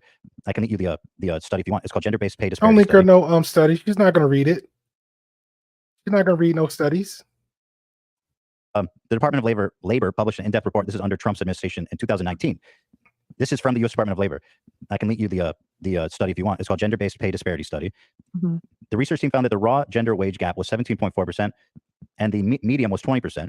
The raw wage gap increased actually between 50th and 75th percentile, remains the greatest at the highest percentile. In addition, the research team found that the importance of human capital varied across wage distributions and part-time work, as well as female-oriented occupations. The updated result explained about 20 to 70% of the raw wage gap over the wage distribution, but it left an adjusted wage gap of 10 to 15%. That was in 2019, according to the U.S. Department of Labor. Yeah, I mean, I'd have to look at that, but the stuff I've seen, it's very small. It's like 3%. What stuff?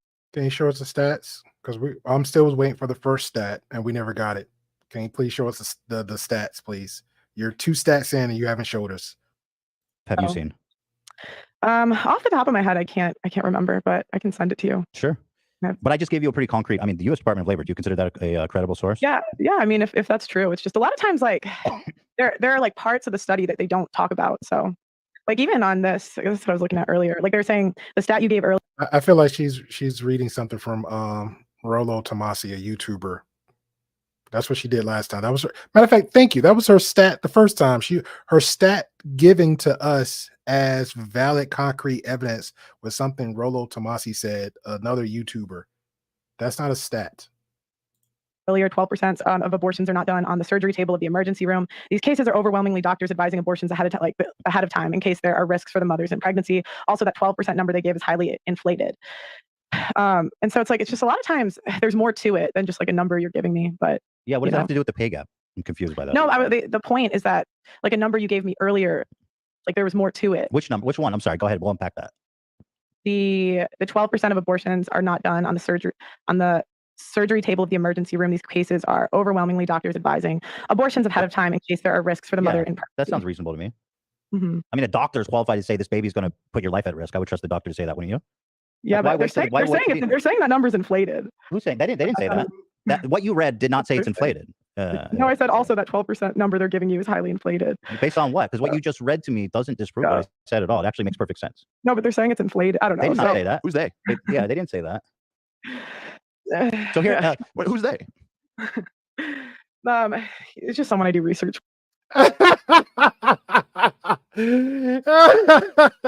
Who's they? Who's they? Oh, there's somebody I do research with. Who's they? Who's they? Somebody I do research with. No, but they're saying it's inflated. I don't know. They did not say that. Who's they? They didn't say that. So here, wait, who's they? It's just someone I do research with. So, so just someone. Yeah, don't. That's good. Okay, that's fair. That's fair. Don't push, right? Here's an interesting analysis. I thought maybe you'd be interested.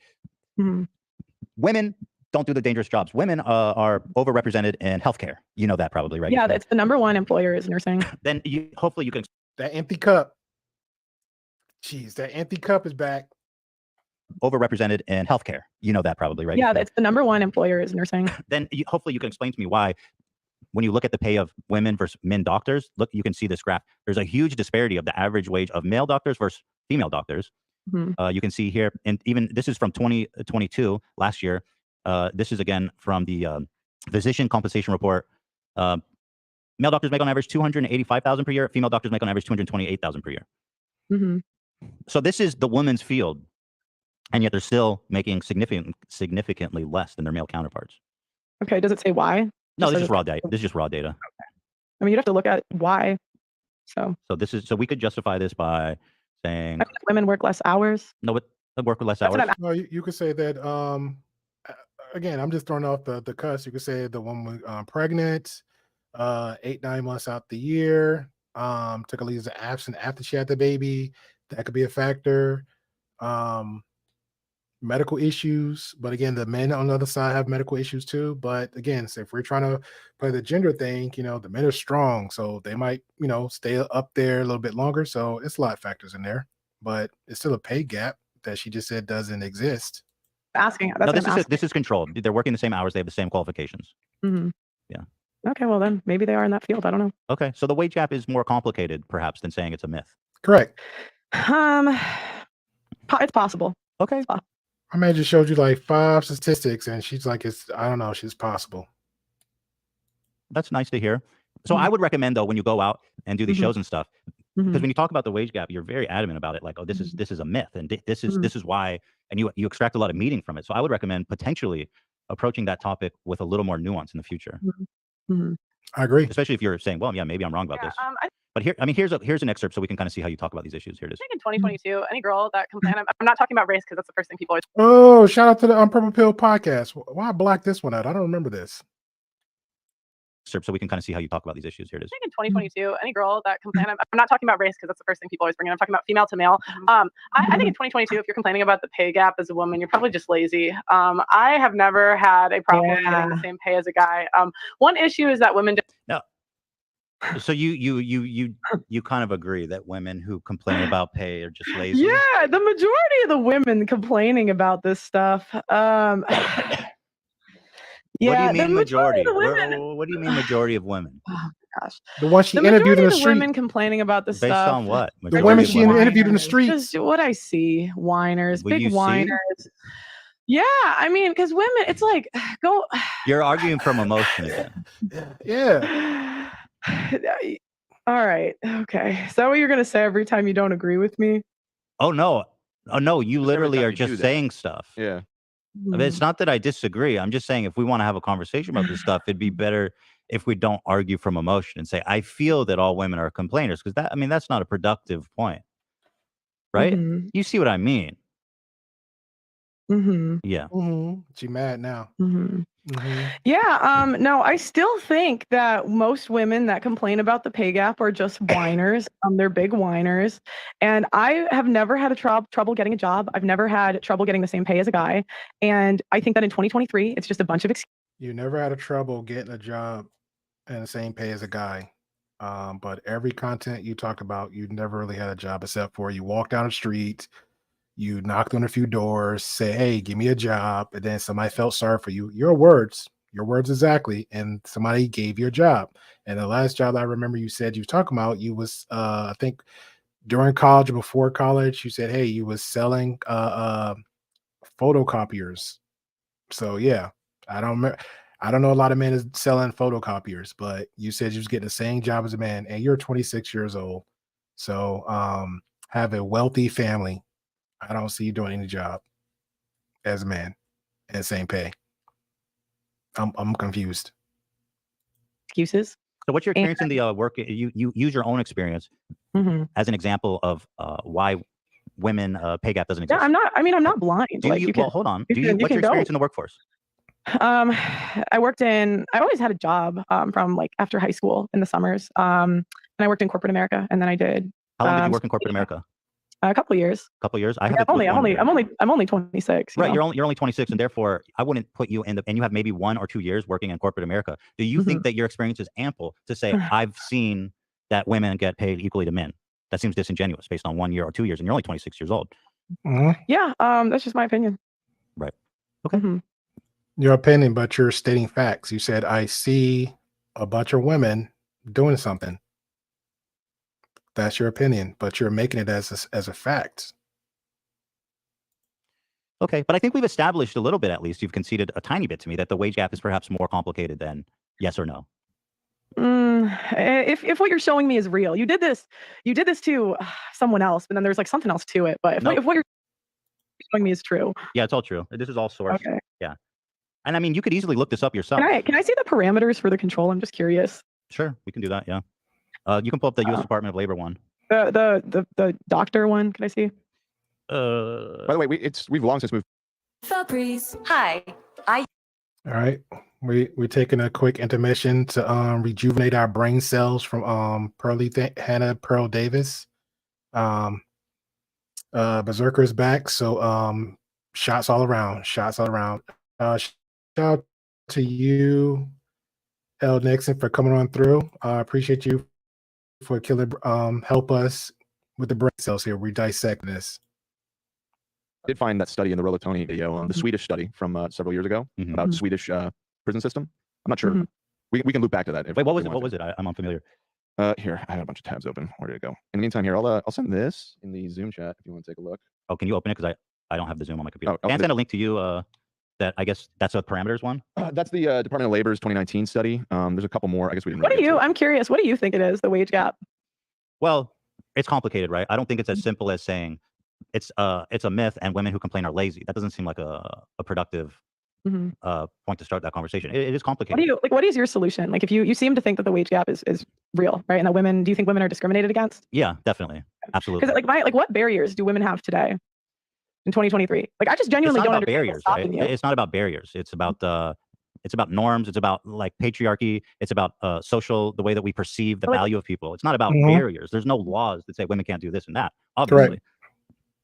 Okay, so there's no barriers right now. No, not that I could think of. Pay transparency. Okay. So, I mean, I mean, you can list some, Pearl. You can list some barriers. I mean, we're sure to fact check and dissect and have that conversation, but you're not listening to anything. You're just saying this and saying that. So, yeah, that part. Be that in general, because go ahead. Sorry, go ahead. Sorry, go ahead. All right, he's drinking real water, Pearl. He's drinking actual real water in the cup, in a glass cup, real water. I do think that there's a bit of discrimination going on. I do think that behind closed doors, when there's no transparency in payment, this presupposition, by the way, that you putting forward that women are lazy and just making excuses, that doesn't help. That honestly, it's I don't know how to explain it, but I know it exists, right? I know it exists. You think the bosses behind closed doors say we should hire less women? No, it's not a conscious thing, right? It's systemic. Okay. Yeah. Then do you have it? Like, do you subconsciously pay women less? I don't think so. No. Okay. So then wouldn't? Okay. So, I did not understand that.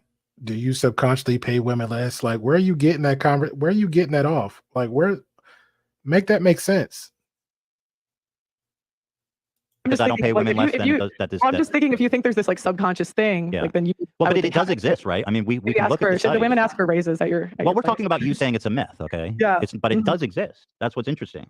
I don't think there's anything stopping you today. You could maybe argue.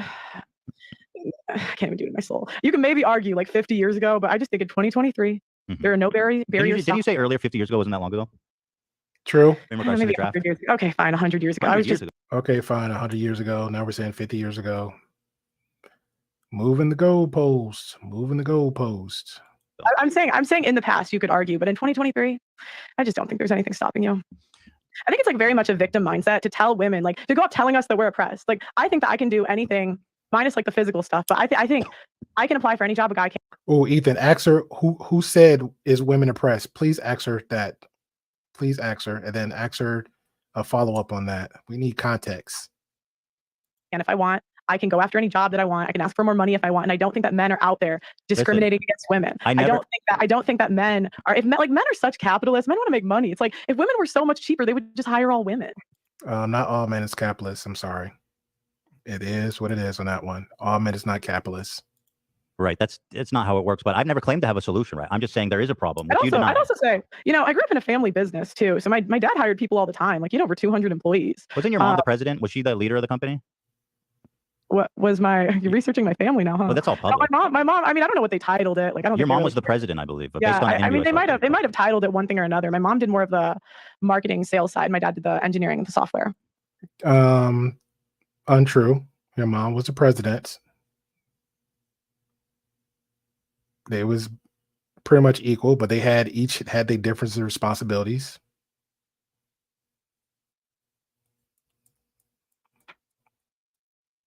Make it make sense. Make it make sense. Okay. I think they wanted to get some grant, so I think like they might have had her, like they did that to get some grant from the government or something. I don't remember. Start telling yourself. But, start telling yourself. Yeah, is that a crime? Yeah, we can say that on air. We can cut that out. Might not like that. So I guess again we're kind of hitting a wall on this topic. But what I would say is this: is that I don't claim to have a solution. I'm rebutting your claim that the pay gap is a myth, because it's not a myth. It exists. I don't know how to fix it. I'm just saying it's not a myth. That's an oversimplification, and it's dishonest. Yeah. I just don't. I think most of the pay gap you can attribute, and you even agreed to this, the 77 cents to 3%, like is very different. I think the majority of the pay gap 3%. You can. Oh, you mean the uncontrolled? Yeah, it's more than 3%, but I agree that it's lower. Yeah, it's a lot lower. And even with that, like, I just would guess there's more to it, because I just don't see. Is there anything else you want to guess at I don't think that men have this evil. I think it's silly. It's silly to think that men have this evil coalition where they just unconsciously discriminate against women. I agree. And that's not what's happening. Yeah. That's the oversimplification part. Speaking of coalitions, what do you think about the Jews? No, I'm just kidding. I don't know. I'm just kidding. Keep me on. I'm just kidding. That's not a serious question. Let's talk about some of your really interesting ideas on this one here. You say men want younger women. This is something I've heard you say quite a few times here. I'll play this clip. Let's set it up. That will get me at 40 years old. But it's a less valuable version to men. No, it's not the right man for me, because it's not the right man for you. It's how men men can't help what they're attracted to. No, it is all men. They can't. If you survey men between the ages of 20 and 80, they're all the most attracted to 22-year-olds. I peaked 3 years ago, and you guys did too. At 20, 22, 23, and this is men between the ages. You guys did 20 and can't help what they're attracted to men. It's in a different version. I gotta play back slow mo. Make sure everybody can hear. Than he had when I was 18, 20 years old. But it's a less valuable version to men. That's not the right man for me, because it's not the right man for you. It's how men can't help what they're attracted to. No, it is all men. They can't. If you survey men between the ages of 20 and 80, they're all the most attracted to 22-year-olds. I peaked 3 years ago, and you guys did too. At 20, 22, 23, and this is men between the age of 20 and 80. So what men value is purity, youth, and fertility. And so, what would you be able to offer to a guy? So that's something I've heard you say. Obviously, you strongly believe that, right? That women who are past the age of 22, their value goes down, and all men just want young girls. Mhm. So I guess what's the message behind this? What is it? Who are you speaking to, and what is it that I mean, it's hope- just true. Men do want younger women. Well, I mean, right. I want to ask you this I mean, before we get into that. What is your message? Who are you speaking to, and what is it you're hoping that they take from this? I mean, I just believe in speaking about things that are true. And I think a lot of times as women, we're told that we can just wait forever, get married at 35 and have a bunch of kids, and that's just not true. Who's saying that? I just think it's a message that's put No, I would have pressed on that one. Who's saying that? Who is saying that? pushed by the media and culture today. So The media is telling women to get married at 35? I mean, what have you ever seen? Like, what's a homemaker that's on TV? You mean like in a sitcom, or you mean like in a No, but I'm saying like we don't have them in the media and the culture. Well, like family really isn't. You're talking about it's a lot of homemakers. Unfortunately, one got her program terminated because she was saying a lot of racial slurs behind the scenes. But she has some really fine Southern cooking. I promise you that.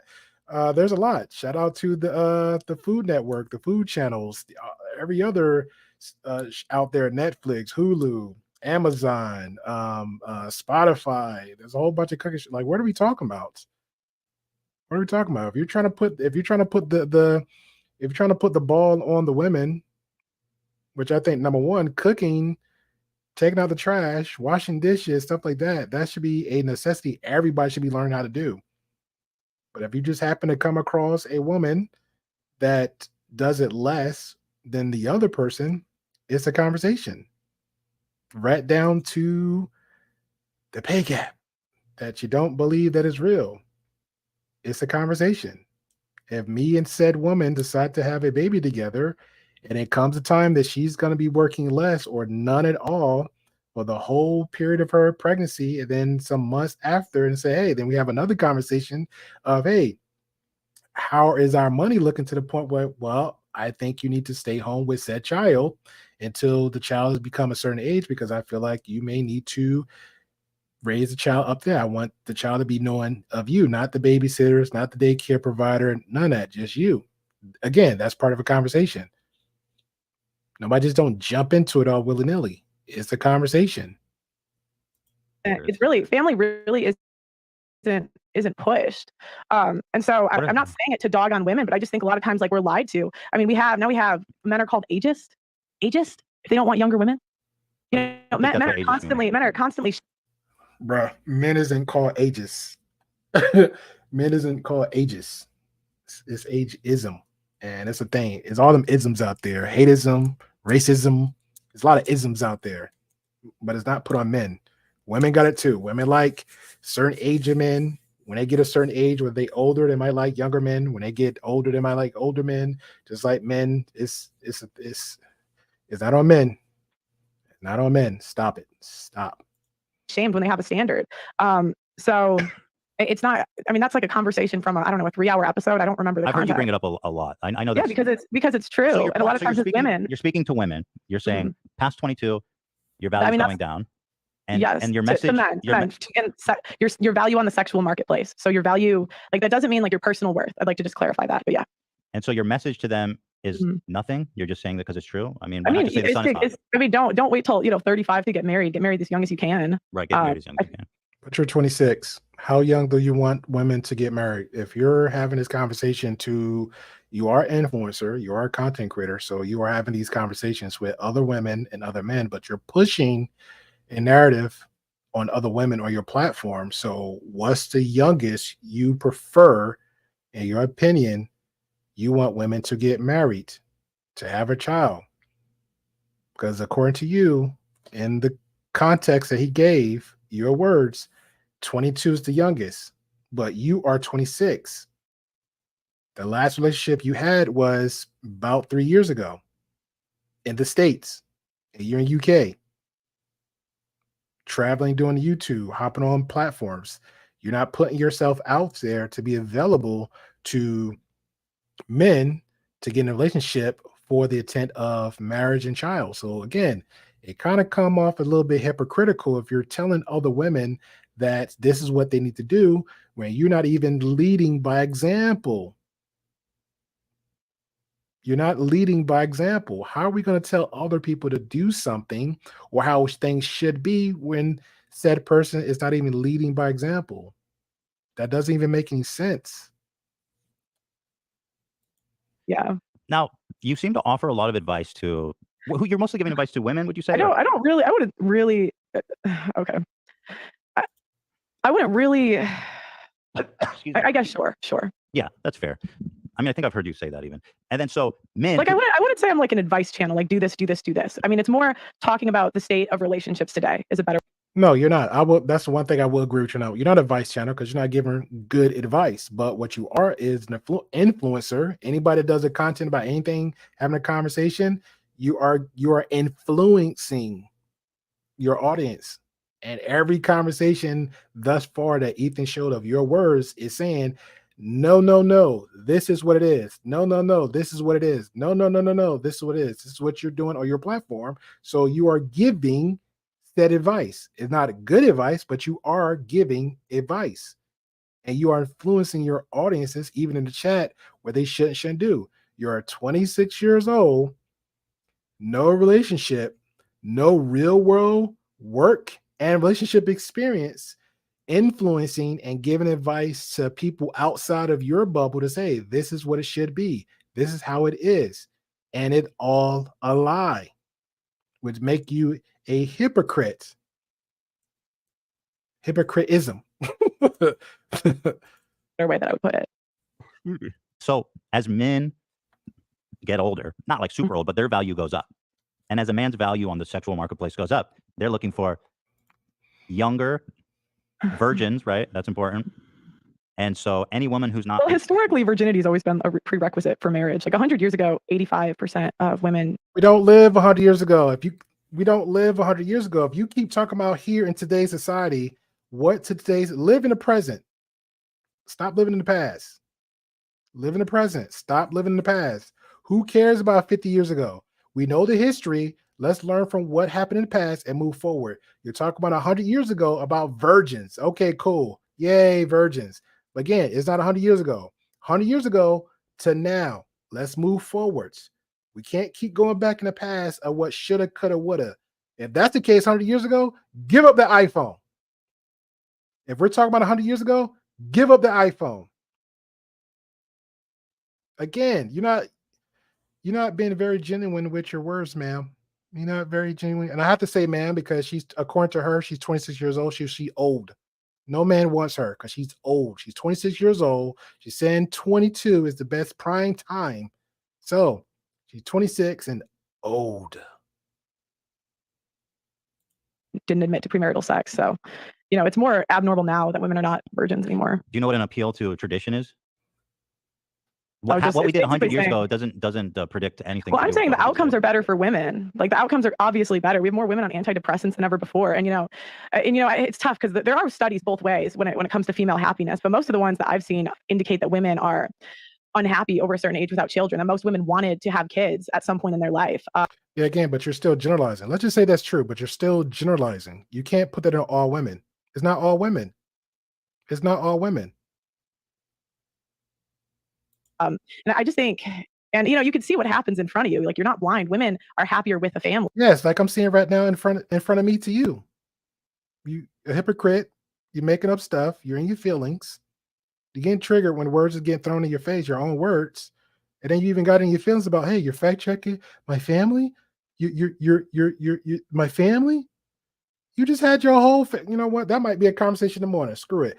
You just had your whole family on your platform. You had your whole family on your platform, telling all the business.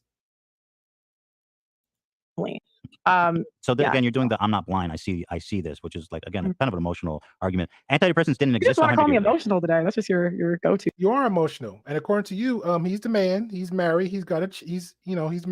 He's got a child. He's a father. So he's according to you by your logic, he's the alpha male. So he's telling you some facts, but you're not listening to facts. Does that make sense? In the world of the red pill, you are a woman. Man telling you something. Ooga booga. Ooga booga. The man is telling you something. You need to listen. Why are you being argumentative to the man? Man tell you woman. That's what's happening, right? You're not, and you're being argumentative to the man. Make this make sense. You telling me, yeah, the man is telling you, like other men is, hey, I'm a man, I'm telling you, stop, stop. Well, I'm trying. It's hard to have a The conversation with somebody who sexism that says, I face, the sexism I face in this country, I just get called emotional. right. But it's hard to have a conversation with somebody who just says, I feel this. You know what I mean? It's like, how do you address that in a conversation? You say, I see this. I'm not blind. I mean, that's not really a concrete Well, thing to me. I listed before that. Let's talk about those. Antidepressants didn't exist 100 years ago. What relevance does that have on the happiness of women then and now? I mean, we're seeing them get more and more on antidepressants. Well, men are on antidepressants too. I think those we're not talking about men. But if men and women are getting on antidepressants at the same rate, then why can't we have a conversation about women without talking about the men? Because it doesn't. It's like 90%. I can't answer questions if you keep interrupting me when I'm trying to answer you. So it's like 90% of women are on contraceptive or have been on contraceptives at some point in their life. 1 out of 4 women have an STD. 1 out of 3 women has had an abortion. It's like these men don't get STDs. Men don't have mental problems. Like, I mean, make this make sense. Men's not on antidepressants. You have to, if you're gonna talk about one, if this is a gender conversation, if you talk about one gender, you gotta factor in the other gender. That's common sense. You got to factor in the other gender, because if you keep focusing on the women, and then let's just say you come across, which again, that's the reality. You come across a man that actually has diseases, and you come across a man that actually on antidepressant or has some kind of mental issues, but you're talking about, yeah, the man. Okay, cool. That woman's listening to a man that has troubles. He's not has a healthy mindset. They're gonna be more problems than what it is. More problems what it is. These aren't good numbers. Like, do you genuinely think that sleeping around is good for women? I don't think, in my opinion, mass sleeping around, like you're talking about, like 100 plus partners, isn't good for men or women. Both. Do you think sleeping with multiple partners is good? I think it's completely fine. I don't think there's an issue with women having multiple partners. Do you think it's good for them? Do you think it's good for I think women? it depends on the person and the relationships. I mean, the premise is neutral. The premise doesn't imply, people, men and women have good and bad relationships. Some benefit them, some don't. Correct. Overall, multiple partners. You would say good for women or bad for women? I literally cannot answer that question because it makes no sense. Correct. It depends on the relationships. Correct. But let's say this. I'll answer. Because we have poly, we have open wise, we have swingers. Like, I mean, come on now. And to be fair, since we're talking about 50 years, 100 years, hell, I even say 500 years ago, since we don't want to go back into the past, a lot of people was having open relationships. Heck, shout out to the 70s. Shout out to the 70s. People was just going cuckoo for Cocoa Puffs with the open marriage, swinger, sexual partners. Like, are we forgetting that? Heck, if we want to go further back, remember the Roman days? Man, they was getting busy 24/7 left and right. Everybody was getting in on that one. Come on. Heck, if we even go biblical days, everybody was getting into that too. Like, everybody's jumping in there on that. Like, come on now. Let's stop it. Let's stop it. Say, I think it's good to get more experiences in life and to have multiple partners. I think it's good. Yeah, I think it's not good. Why? So, I think because it leads to more heartbreak. Heartbreak? Yeah, like women sleeping with multiple people. I don't think that's a good thing. You can get heartbroken without sleeping someone. Yeah, but that's true. But I just don't think it's the same. Women attach through sex. You think it's not the same? Men attach through sex too, by the way. Yeah, but we're not talking about men. I'm talking about women. But I don't think sleeping around is great for men either. But I don't think it's the same for men and for women. Hold on, you keep saying let's talk about women, and I just want to say, if there is a communal experience, then it's worth bringing up. Like you say, more women are antidepressants, but if men are on antidepressants in the same trajectory, then that would imply that it doesn't have to do with anything to do with women being promiscuous. It's more of a societal thing that affects both genders equally. Yeah. Wait, say that one more time. I'm sorry. Bruh. If men and women are both on antidepressants at the same rate, then that. Want a worry-free way? All right. We got intermission for the brain cells. Resume the brain cells a little bit. Oh man. I might take a shot after this one. This is a lot going on. On a larger societal issue, and not because women are promiscuous. So I think that is worth bringing up. I mean, you could argue a lot of societal issues have come from women being promiscuous. Okay. So I mean, you could if 85% of women were virgins 100 years ago and everyone's on antidepressants, maybe so was society perfect 100 years ago? Maybe it doesn't have good outcomes for women. Society was perfect 100 years ago when women were virgins. I didn't say perfect, but there was more intact families. Which the life expectancy was like 50 back then. Just so you know. I did not say. I don't know what does that have to do with anything. Well, you're saying the quality of life. I mean, things were better back then. I said we had more intact families, which I think is important. Okay. Let's talk about where were we? We were talking about we were on the topic of men wanting younger women. Here, did I finish this clip? I just learned a lot from them, so I'd love to hear this side. Oh, this is the pay gap one. Sorry. Men want younger women. We watched this whole clip. So I was just trying to basically apply it to your life if I can. It's like, so older men, when they have money, they have status, they're going to want a younger and more virgin woman. Mm-hmm. So I have a bit of a question, and I'm being honest here. Is it possible and you look at men, right, in terms of like their viability. You look at men and say, he's a high value man, he's a medium value man, he's a low value man, right? And we could say that. We can put men into those categories. Mm-hmm. Okay. Mm-hmm. So let's say you're in the dating field, right? You're looking for a partner. Mm-hmm. Right? Right. What do you mean? I mean, Sorry. you're single, essentially. Bruh. Are you in a dating field? Her response is, what do you mean? What do you mean what I mean? Are you dating? We didn't say, was you a whore? We didn't say, were you sleeping around? We just asked, are you in a dating field? Point blank, period. Are you in the dating field? Are you dating? Are you seeing anyone? You don't have to be specific. Are you in the dating field? Are you opening yourself to other men? Essentially, I guess. And you're looking for significant. Maybe not. Okay. Okay. I'm gonna go with no. I'm gonna go with no. Nobody's dating her. If you're looking for men, if a man who is willing to settle, let's say you're not that old, but you're 26, and you say that anyone over 25 is like almost damaged goods or getting worse and worse. No. It's less valuable. It's less valuable. Correct. Yes. I would say I was more valuable 5 years ago. Yes. In terms of the dating market. Yes. So do you think that how can somebody who's older and not a virgin and less valuable, how can they get in a relationship with a man and not think they're a loser? Because if you're a low value woman, then in a sense, you be judging the guy who's quote unquote settling for you because he couldn't get a higher value woman. Mm-hmm. So in a sense, a guy that you would settle for would be a loser by your own metrics. Low value. Well, what are men supposed to do? 95% of women aren't virgins on their wedding days. You could be a multimillionaire and not get a virgin. How do you? But I think that's why you see more men walking away from relationships.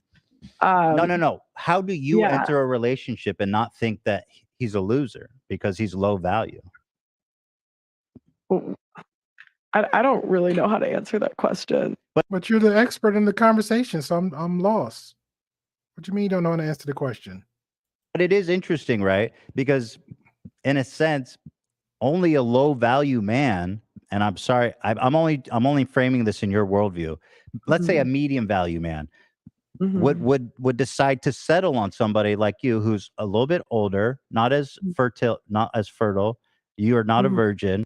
And also, I'll tell you something else. You like being in the foreground, which is not good for traditional marriages. I mean, he's looking for someone who wants to build a home. You don't know how to cook. Yeah, either. I don't expect to be with like. Yeah, she don't know how to cook. I didn't think about that. Isn't that one of her rules? She don't know how to cook. So what she have to offer a man? That's a good question. What do she have to offer a man? In her world, what do she have to offer a man? I hope she lists like a high value guy. I think that's silly. Okay. What's your like when I think of high value, I think of like top 5% of men. So what value do you think you'll be settling on in your own personal life? What value will I be settling on in my personal what man do you think is reasonable for you to pursue? I just I think that's a bit of a inappropriate question. But that's interesting because you spend like all day talking about this stuff. I find that it's really interesting to have you and put this analysis into use. Why is it? Because the way you're framing the question is a bit disingenuous. How? I think most women how is it disingenuous? Yeah, I think it's a bit disingenuous. Why? Okay. Why? Why is it disingenuous? I'm analyzing your viability by your own metrics, which you do all day to other women and men. Why is that disingenuous? I don't. Okay. Like, I think it's fair to say, because we're talking to women about expectations and men about expectations based on their value. I think it's fair to say, okay, well, what's your value of man you're looking for based on your own? What's my value to a guy that I'm No. looking for? What value? No, like man? I wish I don't know what you want me to say. Like I wish I was a virgin. You know, I should have waited. No. Like I don't know what. Like I don't. You know, most guys don't expect that in 2023. Unfortunately, I think men adapt to the market, but I think to say that you should just sleep around is a bit silly. That's not what I'm asking. I'm asking. Well, that you were saying that like that more partners is good. I think that's a bit silly. No. Okay, I think hold on. it's silly I'm talking to about say you, like Pearl. I'm talking about you. Your value by your own metrics is going to be not super high. So, yeah, it's less high than it was 5 years ago. But it's not even just the age thing. It's like Yeah, you but are it's 5 years ago. working. You're in the foreground. You don't know how to cook. These are not good things for your scorecard. Hey, I'm pretty good now. I've gotten You have a lot cook. better. Okay, I've good. gotten You're a lot. working. This chick burnt chicken. Like, stop. This chick burnt chicken and she couldn't even cut it. She couldn't do anything. The chicken just horrible. I'm not gonna subject y'all to that to that torture video of her little cooking show. No. I'm not gonna do it. I'm thinking about it as I'm talking. No. But he's 100% right. By your logic and her scorecard, she's not a good product in the dating market. And I know I just kept repeating the same thing over, but she's 26. She haven't been in a real serious relationship like 3 years, but at the same time, she's a career woman / boss babe, and she don't know how to cook. Heck, does she even take out the trash? Do she? Or does she expect that to be a man? But again, if the man is the high earner, the high value man, he's not taking out the trash. So somebody got to take out the trash. Make that make sense. Somebody got to take out the trash. But no, you cook like one piece of meat or food or whatever crap that was on a podcast. So now you've won Valdez. No, you Chef Boyardee. No, Towards it, but unfortunately, as you age, those things are going to bounce out. Yeah, I mean, sometimes like you start in a certain place in life, but all you can do is improve and get better. That's interesting. I agree. So, what is the point of telling people that they're? Because a lot of times we're lied to. We're not even told what men want. Being told that men want younger women is like crazy, even though that's not true, by the way. That's not true. Men don't want younger women. They want who's hotter? A 50-year-old is equally as hot as a 20-year-old. Bruh, have you seen J-Lo? Have you seen J-Lo? I'm not even a Beyonce fan, but have you seen Beyonce? Come on. What are we talking about? Have you seen women today what they look like past 35 in shape or even in their natural beauty? Come on. And the experience. No, no, I'm sorry. Only guy who wants some kind of young woman like that is somebody like, you know what? I either take control or control. But again, that's to me, I can't speak for every guy, but for me, that's a headache. I see a 22, 23 chick, and she got no experience in her belt, sexually, mentally, whatever. Man, I don't want that. I want me a chick like, yo, I know how to handle you in bed. Oh, you think you can? Let's go. That's what the woman I want. No, come on now. Get out of here. Oh, thank you. Oh, thank you, Berserker. Sophia, let me put some respect in the name. Sophia Vergara. Man. Experience on the belt, seasoned woman. What man running around talking about I want a 22-year-old? J-Lo is very beautiful. I'm still shocked J-Lo would be holding it down. J-Lo like over 50. She probably I think she hit like 50, 51. I'm still like in awe like how attractive J-Lo is. Like it's crazy. And somehow she's saying all men want younger and attractive women. It might be a selective of group of men that want younger women, and that's fine. I'm not gonna knock no man for it, but let's keep it 100. When men comes across younger men, hey Berserker, name some other few other women out there that's older, like J-Lo age 45. I'm kind of simping at this moment, but when you got men out there trying to hit on or have relationships with younger women, there's no real nothing going on with the table. Like, come on now. Jeez. Sophia is 51. Take her over. I agree. Shout out to Inky. Appreciate Inky. Inky hot too. I don't even know how old Inky is. Inky got a lot of me say she's 25. I'll believe it. But I know Inky sound like she got some sense. Oh yeah, Selma Hayek. Oh man. Yep. See, there you go, another one. Season. No older guy's gonna turn that down. They see you versus her. Oh man. Are you off? There you go, Inky. Inky, like, I'm proud of that. You look good for your age, Inky. Shout out to you. All right, let's get back to the ignorance. Just based on looks and nothing else. So yeah, it could be. Oh, by example, let me give an example how you actually drink from a full cup, Pearl.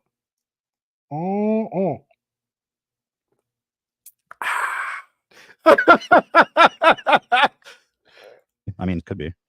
Mm-hmm. But like, how do you meet a guy that you respect because he's settling on you? Don't you see that there's a paradox here? I mean, if you respect men, you don't like. But how are you going to settle for a low value man? Because like that, it's like, dude, come on, a low value man. A low value man. I think if you get married, you're lucky to get married.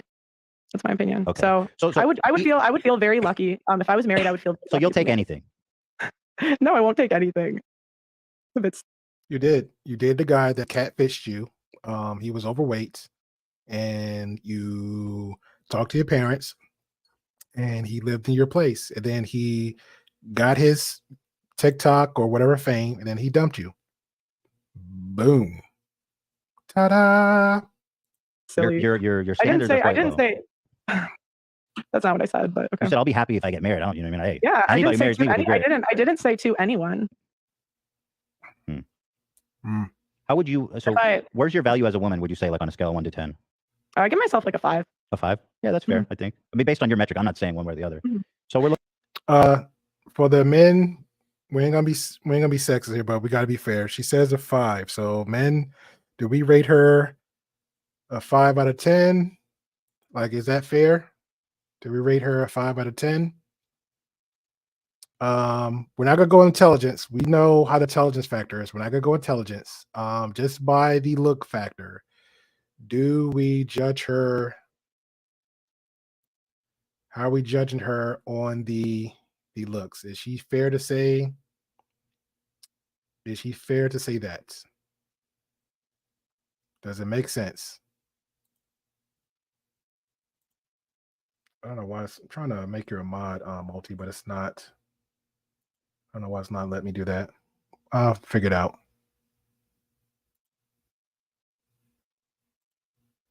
Looking for. I think I'm a 5. So you're saying that all men want to have sex with younger women. This is kind of interesting data, but are you aware that the MILF category is like the most popular? It was the #1 most searched term in 2018. MILF. Yeah, men like to have sex with older women. But why is it the most searched for? Yeah, they're looking for MILFs, and when they watch porn. Are you saying porn is the same thing as marriage and relationships? You say men want to have sex with young girls. Why then are men younger women? When you say young girls, it's a bit. Okay, 22. I mean, what do you want me to say? Okay, young women, 22-year-olds. Why then are they going to Pornhub and looking up MILFs if they just want to, if they prefer? And this is the most searched. Shout out to Angela Knight. Appreciate for chiming through. Madam, I don't know the you know what? Let me stop. I'm a 9-to-5 guy. Okay.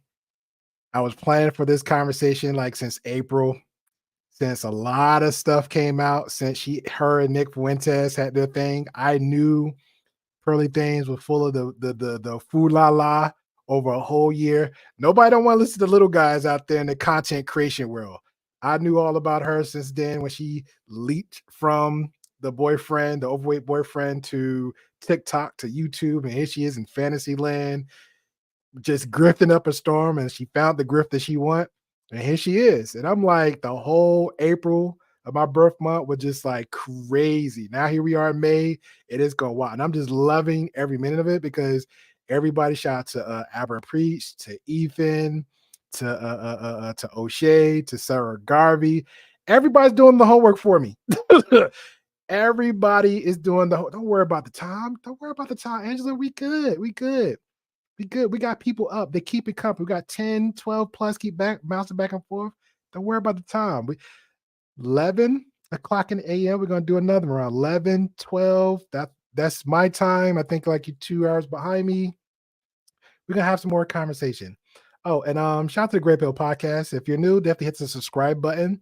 Also at 2 p.m., 8 p.m., Tuesday, 8 p.m. Central Time, we will be having a group conversation where the conversation topic is going to be about the career change of a stripper, dance girl, goes into something else. So she changed her career. So we're going to have that group conversation. So Inky, make sure you eat good, sleep good, because we're going to need you. We're going to need your perspective and insight. So definitely going to be Classic Ruby going to be in for that conversation. The expert co-host, appreciate her.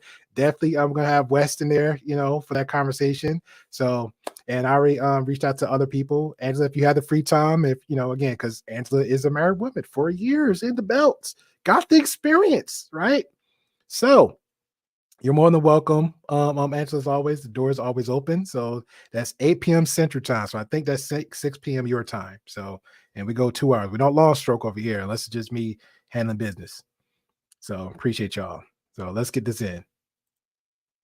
They be searching for like teen or something? 2018, yeah. Men aren't that picky. You know what I mean? No. It's not about picky. It's about preference. They look for. Okay, so I have a question. Why do you think like the number one, like they swipe right on younger women? That's do you think it's equal, an 22-year-old versus a 50-year-old woman in terms of looks? No, I'm asking, do you think it's equal? Are you equally attracted to the average 55-year-old versus 22-year-old? I would be more equally attracted to someone closer to my age where I am in life. Correct. Okay. Yeah, I would maybe say like minus 5 years. Yeah, but younger typically. Not older. Well, I mean, plus or interesting minus that you 5 said years. that. Younger. Plus or Yeah, minus. younger. Right. Plus or minus 5 years. Okay, you said younger first, but I'm telling you, plus or minus. Okay. There's no take backsies. No take backs. You say younger. Yeah, but so how do you explain that? Most women want to date 5 to 7 years older. I think men go like 5 years younger. No, again, you're generalizing. A lot of women have their preferences on the ageism. That's what we said earlier. Isms, right? These isms. Women like what they like. Again, a category of women plus races, ethnics, all that good stuff. Women like what they like. Men will like what they like. When the two cell meets, is a conversation. But again, attractions first. Is there any way to explain why MILF is the most searched category? Guys like to watch, a hot mom have sex. Yeah. More than a young girl have sex, apparently. Are they the top porn stars? Because I thought those were younger women. I thought it was like. No, ma'am, they're not. Shout out to P Hub. Shout out to P Hub. No, they're not. The ones that I don't actually watch that stuff, so I don't know. I don't know. But we're speaking on it. The stats, but I'm just telling you based on search that people are looking up MILF way more than teen and stuff like that. So that is interesting, though. Do you think it's better for a woman to get married at 35 than 22? I think it's neutral. I think it depends on a lot of things. I do think women who get married young have a higher rate of divorce. Yeah, it's like below the age of like 21 or 18. But you just proved this point. That kind of disproves your thesis, doesn't it? Exactly. If younger women are getting I would divorced, say overall younger is better than older. But if younger women are getting divorced more, and you're the youngest, not younger. But we also wait to get married. The average age of first marriage in the UK is like 31. Yeah, but our life expectancy is like double. Get out of UK. You're an American citizen. Stop that. You're redhead ginger in the UK. Stop that. You're visiting. You're a visitor. Stop. You are a US citizen. Please stop. We keep bringing up UK as if you're a resident there. You're not. Well, what it was. So it's not really a fair That comparison. doesn't change biology. Like, so when it comes to children, like women are still the most fertile when they're younger. So, we can have a cultural shift, but it doesn't change your biology. Well, we have a scientific shift too. We have methods of making it easier for older women to have babies. Mm-hmm. Yeah. So like the cultural shift is You're matching talking about the scientific. IVF. It's not just IVF. There's fertility treatments you can get. I've done it with my wife. It's less invasive. It's like taking hormones and stuff. And so the science. I can pull up the numbers, but the majority of IVF fails, especially over a certain age. I can pull it up. So I think it's expensive too. It's like the average IVF is like. Her third or fourth time talking about she's gonna pull up stats. She never pulled up stats. We still waiting on the first stats. Can we get some stats shown? Don't swipe your phone and start looking through stuff. No, show some actual stats. We're all waiting.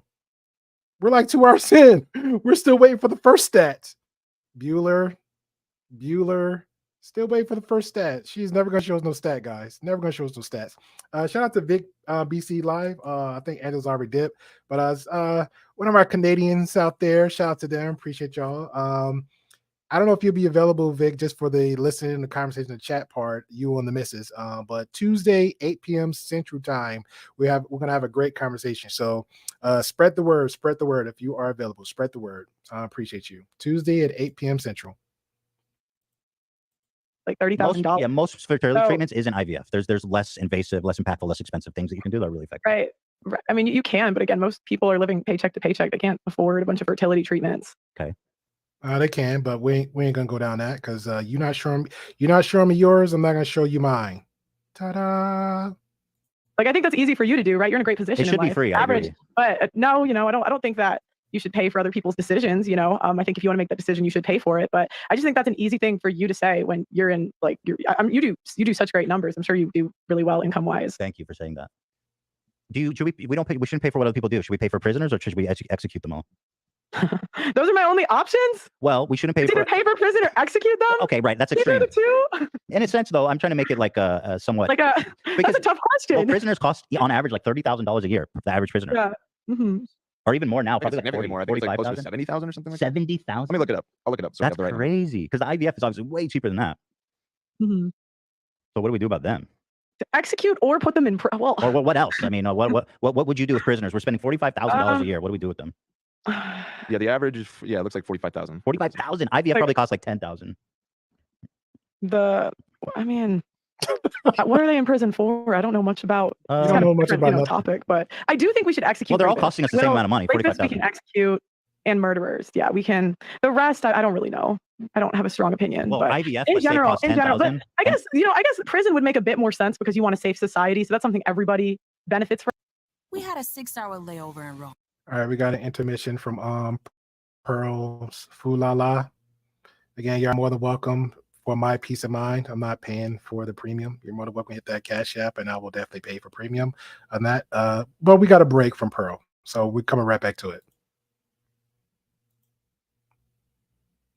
Stronger, she's less likely to get divorced. The kids will grow up in a stable household. Or she could do that when she's younger. Like again, but that's not how it works, and you know that. You look at the stats. Younger people are more likely to get divorced. Young people don't make as much money. Younger people have less time to spend. What do you mean by young? So I think the stat I saw was under the age of 20.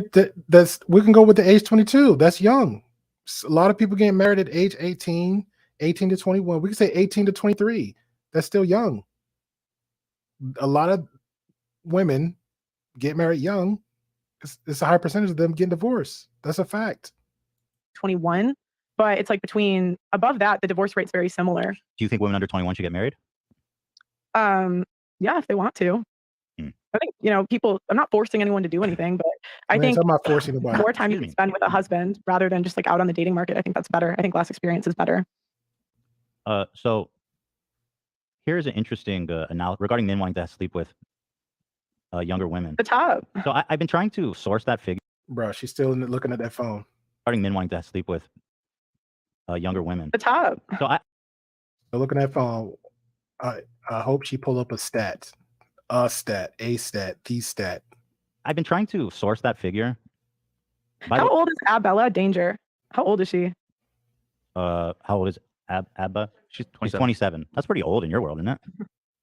Lana Rhodes, Riley Reid. Yeah, but that's not a MILF. No. For us, it's like 18 to 28. Lana Rhodes is 26. 26. Yeah. Yeah. But again, the most searched. It's 18 to 28. Just because they're the most popular doesn't mean it's the most popular category. Also, they're 26 is over the hill, right? I got the top categories I have is Ebony. Yeah, I have it sped up.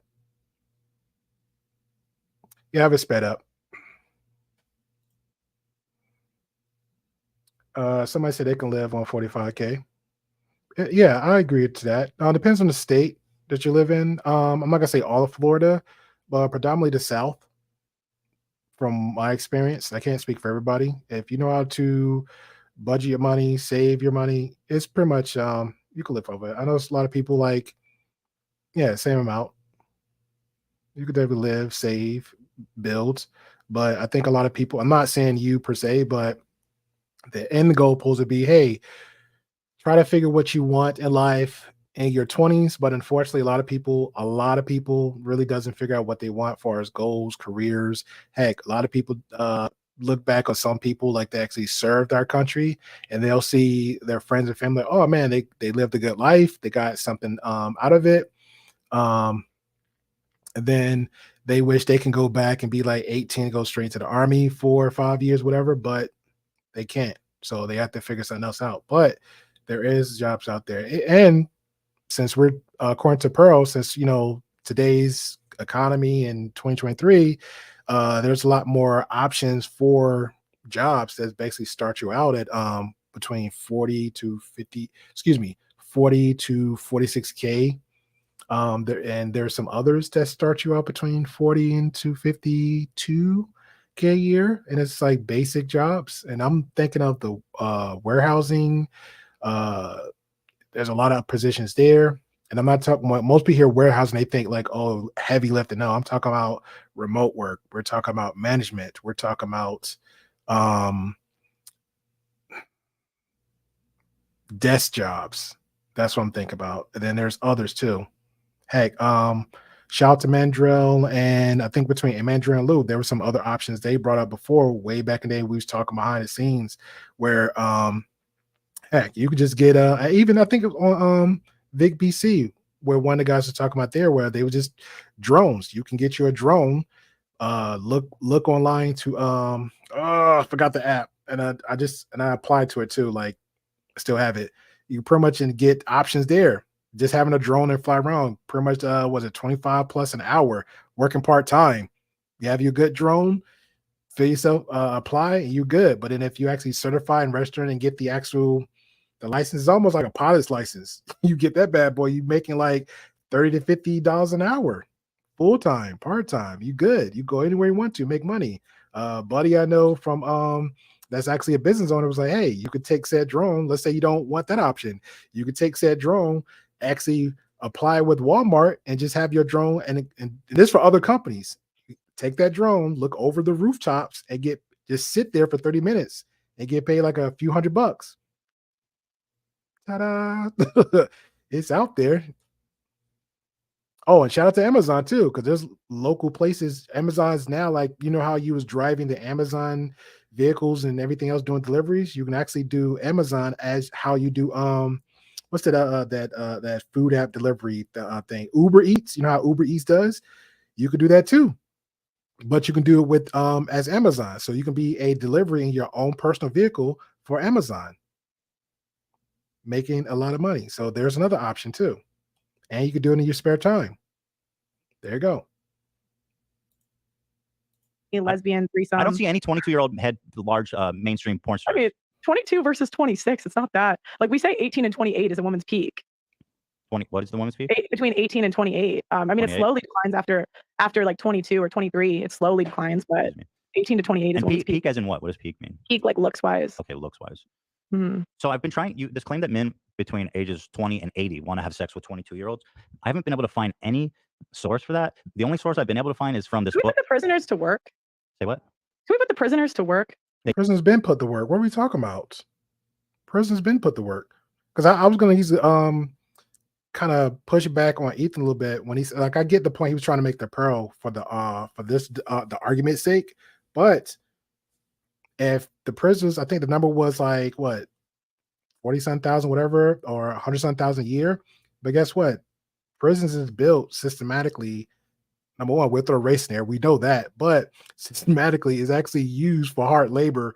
There's a whole nother labor force inside the prison for cheap labor. And there's a list of stuff that prisoners make, that chairs, underwear, a lot of stuff that prisoners make. They're not doing that back in the day, like, oh, let's press some license plates. That's not what prisoners doing as for cheap labor now. All right. They already do. Yeah, they do. Exactly They're slaves already. They work for like 10 cents an hour. Correct. Yeah, but only to profit private corporations, by the way. It doesn't benefit you at all. Correct. Okay. Yeah. Yeah, it's not a good. Yeah, but Pearl, if you want to go ahead and build your prison, man, you're a billionaire. I promise you. System. You seem very knowledgeable in the prison system. I wouldn't call myself a prison expert. Yeah, and that's fair. We don't need to. I don't expect you to be.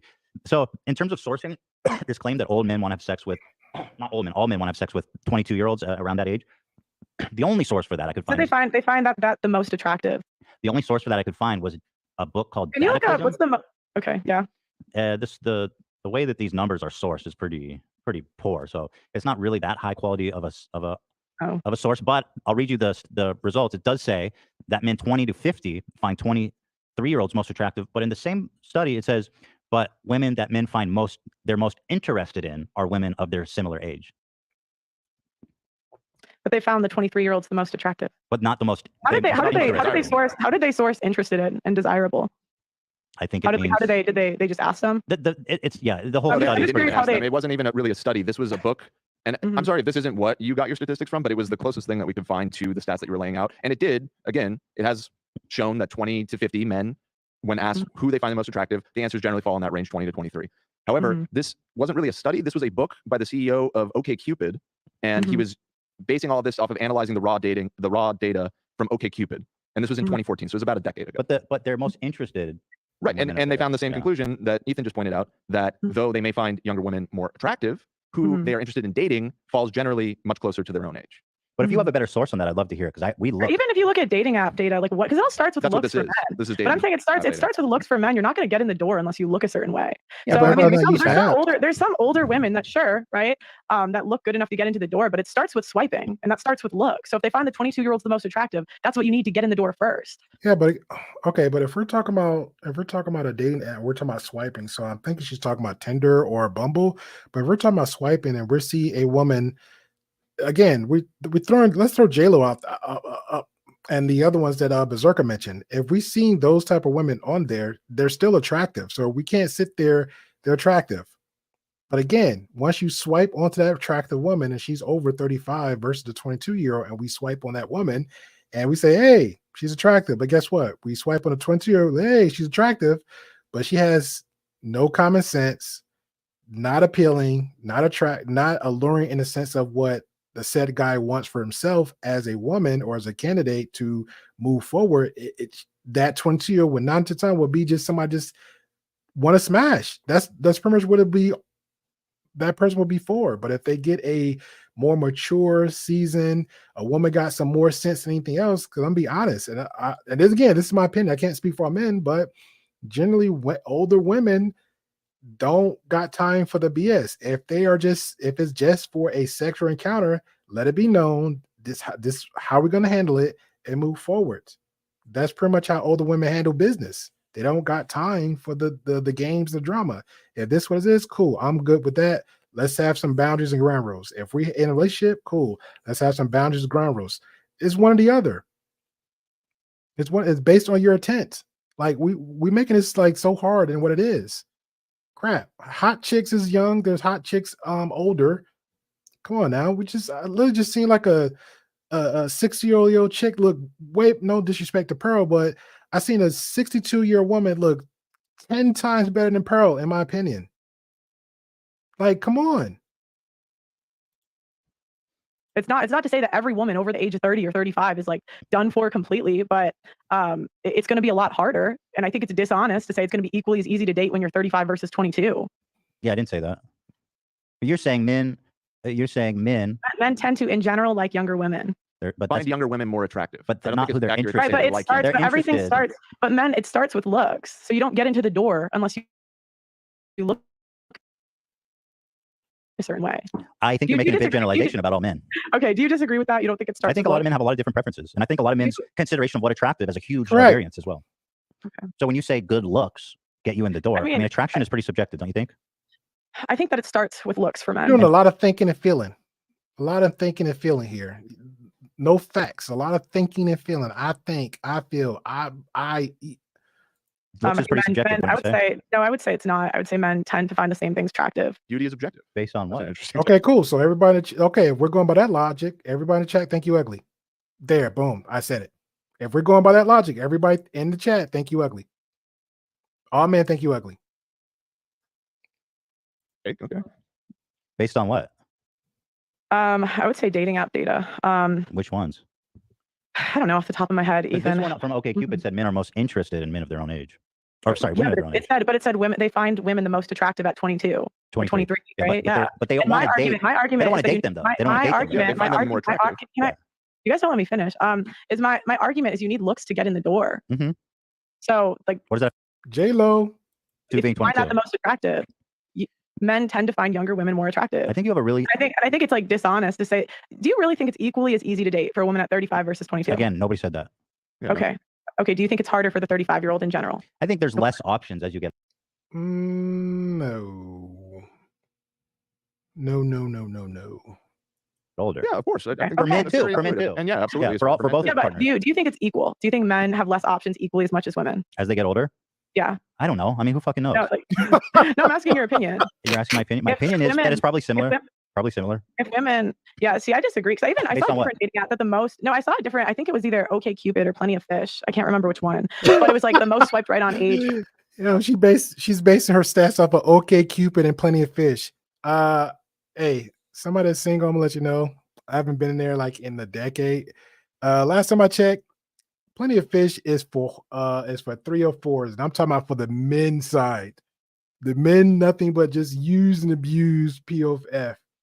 I mean, it might be a 0.1% chance of somebody saying, hey, but the last time I remember, all women were like, hey, give a full page of description. This is what I'm looking for in a relationship. And guess what happens? Men ain't reading none of that. A lot of men don't even read nothing on these descriptions for these apps. They going straight for the kill. Oh man. You keep thinking about that, bro. Keep thinking. For women was 18 and the most swiped right on age. Well, for that's men just was volume, dude. I mean, there's way more younger 50. people on dating apps than older for sure. people. Like if By a you lot. looked at age Well, I mean, distribution, if you it'd be get- the vast majority of younger Yeah, people. well, and when they asked men what age they preferred to date, I think it was like 5 to 7, like 5 years younger was the average, and women it was 5 to 7 years older. So even if we just go off of women's preferences, like men would have more options when they get older because women want older men. That's all you're just saying stuff. I mean, you're just saying stuff based on what you think is real. I don't think any of that is necessarily true. I mean, I could find it. I mean, I don't have like a team like you guys have. Yeah, but well, you No, say this but- stuff all the time on your show, so I would expect you to be somewhat familiar with the. I mean, it just depends on like sometimes you forget which one. Sure. You know. You want to name a couple it could be from? Give me a second, I'll find it. Bruh, give you a second to find it. But this is what you do. This is your content. This is what you talk about on your channel all the time. So you should just know this off the top of your dome. Did you know that the number 5 porn star of all time is Lisa Ann? She's 51 years old. Oh yeah, Lisa Ann. Brandy Ann. Love is number 8. She's 50. Yep. Men they like MILFs, man. Yeah, man. Men like MILFs. MILFs. They like MILFs. experienced women that know what they're doing. They like men like that. Do you think that men want that for relationships? Do you think men want to date a child for relationships because they're more attractive I think men prefer younger women in general. in Yeah, relationships? but see that becomes I ain't gonna lie, that becomes cringy and like on a pedo side of things. So no, I don't want younger. No. It is weird. It's weird. You could, and especially if she just looked like got the baby face, like oh man, she just like a baby. No. And how she carry herself, like these 21, 22-year-olds today, how they carry themselves. No, I don't want. Me no likey. That's just, I'm sorry, but that's not even backed up by your own data. It says I men would are say more younger than them typically. younger than them. That's a different. That's not men want to date 22-year-olds. A 50-year-old. They're the most attracted to 22-year-olds, and looks gets you in the door.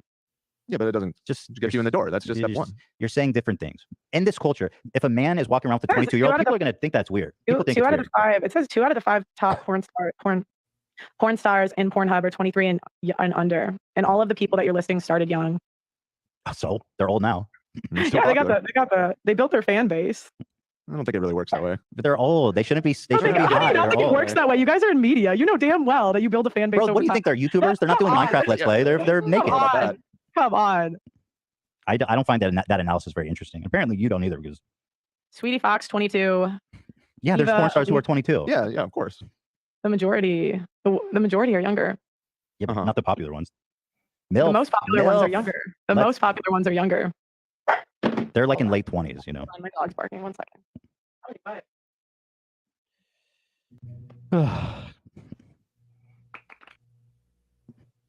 Sorry, I let her outside. Who? It's either, let me see, it's Eva. Who's the number 1? She's actually looking up female. Number 1 porn star on Pornhub is 23. Who? Eva Elfie is 23. She's not number 1. What I'm Okay. saying is number one. But even if that's true, I don't think that refutes anything. I mean, it's possible that number I'm one is not 22. fact checking that. But you said she's you not just number said one. it, you just said it. You just said it refuted it if that the number one search was MILFs. Right. Well, it counters your argument. Okay, let's move on. There's just arguments in circles here. I want to talk about this a little bit more. Higher body count They doesn't. said the 2018 poll, citing a 2018 poll and the 2022 numbers show that the MILF drops. The MILF drops, but it's citing a 2018 poll and the 2022 numbers show that the MILF drops. it's top 5 most searched. Number 1 in UK, Southern Asia, We Canada, did say that Netherlands. it was 2018. Yeah, the 2018 Yeah, but I'm one. saying it says the 2022 one that dropped. Oh, so men became less interested in older women in the last 5 years, I guess. Well, this year, Well, MILF, hold on. Yeah. Okay, sorry, go ahead, Olivia. MILF was number one search term this year in the UK, Southern Asia, Canada, and Netherlands. Yeah. And Yeah, it was in MILF. the top 5 most searched for terms in Paris, Italy, Mexico, Spain, Poland, Ukraine, Argentina, Sweden, and Belgium. This year. And Lana Rhodes is number 1, and she's 26. Boom. But whatever, who cares? Let's move on. Okay. I disagree. Listen, I disagree. There's not a lot of data on this. Like, there's really no data to make a conclusion. So again, I just don't think it's fair for when you talk about these things to say, oh, science says this, data shows this, but there's no data that shows any of that. I mean, it's just, again, you feel that way. You feel that. We just talked about that men find 22-year-olds the most attractive. Yeah, so but you not can the most. you can interpret the data differently than me. That's fine. Like we can. It's not really data. That was a random blob from a book. We can. I mean, there's also dating app data, and then you guys interpret it differently than me. We can interpret it differently, and you could come to one conclusion. Let's agree to disagree on this one. So tell me, we didn't really get to flesh this out, but I find this topic interesting. Why is a woman with a high body count, and high, I guess, is like 10 plus? What is high? Well, it depends. Depends what guys you ask. You know. In your opinion. I mean, in my opinion, I really think it's best to be a virgin when you get married. So I didn't do that. I wish I did, but I think it's best to be a virgin. Okay, but like, what would you consider a high body count, if in general, when men are? I'm Kareem Abdul-Jabbar. All right, shout out to Berserker. He said we need more fact checks, aka he want more shots because is killing brain cells. We're almost at the end. We're almost at the end of the train. Considering such a thing. It seems like the body count studies that I've seen, it drops around like 5 to 7. 5 to 7. Okay, so what is inherently less desirable about a woman with 5 to 7 partners? I mean, one, what value does that bring to a guy? Well, it's neutral. Yeah, I mean, I just think it's I asked you what devalues it, not what values it. What devalues it? I think that you have more exes to compare your current partner to. Oh, so it's insecurity. So you would be insecure. If you want to label it that way, but it's like, why would you want someone with more exes? 5 to 7 sexual partners means that there's too much to compare me to, and therefore you might think that I'm inadequate because you've had better partners. Well, that's it's also like the rate. Women are happier when they're virgins on their wedding day. So that is just something you said. No, look, I mean, you can look up the studies on body No, count. you look it up. You keep saying stuff. You're not even showing us no data Yeah, or we can anything. fact check that. It just seems like something you just say. Yeah, just making up stuff. It's like from the Family Institute, something in Family Institute. Okay, but so while we look that up, let's say so women are happier, but The more sexual partners a woman has, the less happy she But tends I'm to be asking you, married. what is less attractive? Because you talk about men are looking for women who have had less sexual partners. So what is less attractive? What makes them less attractive? What makes them less such? Men don't want hoes. Men don't want women that have slept with multiple people. We're talking about 5 to 7 partners. Why don't men want hoes? Do you want a woman with a lot of bodies? 5 to 7? I don't consider. I think that's totally like. Well, I think most men would, pray for that nowadays. But What do you mean most men would pray? pray for it? Because the number I looked up is 10% of women there's only 10% of women in the United States have more than 15 partners. The average number is 4.2. Did that study was for women? It included older women too, though, didn't 25 to 44. Yeah, I just think it would probably be more accurate if you kept women under like 35. But So what makes a hoe? What does a hoe mean? I mean, it depends on who you ask. I'm asking you clearly. What do I think? I mean, from a historical perspective, really a virgin. Like I think you should be a virgin on your wedding day. But you are not a virgin. But you're not a virgin. So again, make this make sense. You're not a virgin. You're 26. What's that have to do with men being attracted? You said men don't want to date hoes. I just want to unpack that. Mm-hmm. Men don't want to date hoes. I don't know what that means. If I can be I totally don't honest either. with you. Men would prefer a woman with less sexual experience than more. Oh, less. Well, so I gotta disagree with you. I just don't think that's true. I don't think men care. I don't think men care how many sexual partners that women have had, unless it's like 100. But that's true of men. Men who have had 100 sexual partners are also pretty. Yeah, also it depends on how the woman carries herself. Now, she carrying herself like a 3 or 4, that's a difference. Versus a woman say, hey, I slept with 50 guys, but the guy would never know because 9 times she won't tell you She carry herself differently. You would just never know. You would never know. Yeah. Do you think women care about Drake's body count? Why Like women want to sleep with Drake and like other celebrities. Do you think they care about their body count? are we talking But men about don't- men Drake? Or are we men talking about lining up, general? I mean, Drake's a celebrity. But men aren't lining up to date like Lana Rhoades, Mia Khalifa, and like actually you marry fucking them. crazy? Dude, are you crazy? Do you really believe that? Dude, men would there's quite literally There are people men that would literally give their come life on. to do that. You can't believe that. Yeah. Yeah. You think that? Yo, some men will literally sacrifice their pinky. They would literally. I just said J-Lo name like 3 times, so literally I'm projecting right now. Like, come on. And I don't even like the relationships, half relationship she was in. Like, I'm literally projecting. Like, come on, J-Lo. I wouldn't cut a pinky off, but Jesus, yeah, come on. And men with the most options, that's what they want to do. Men with the most options want to do what? We're not talking about men with the most options. Are you talking about women with the most options when it comes to Drake?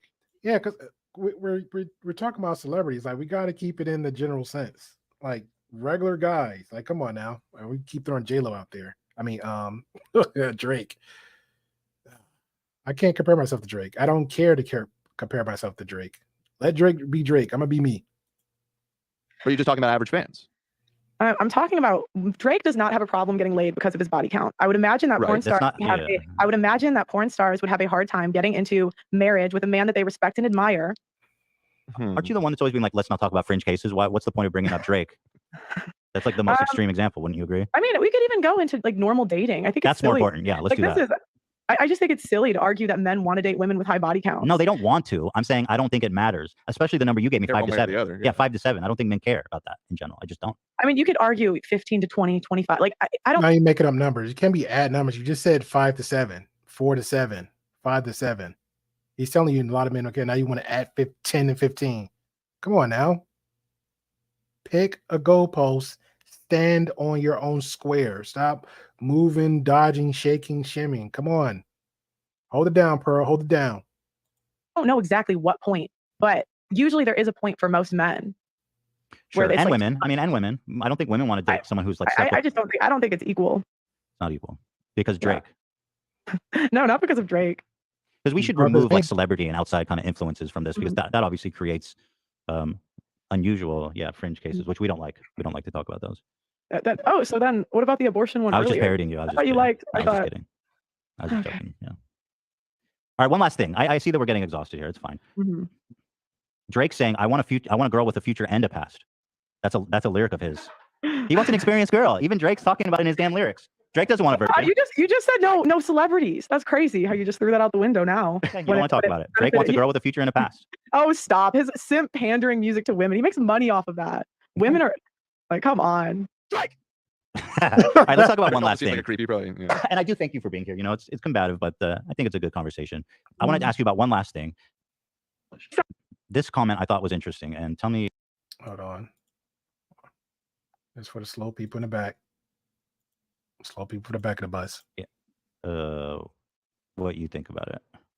This sounds similar to the slavery stuff too, because that's literally the founder of, or the guy who made Roots said, I wanted a myth for my people to live by. So they often, but that's what they do, is they embellish, and I'm not trying to say it wasn't horrible, it was. Right. But they want to make it like more horrible so that they can control people.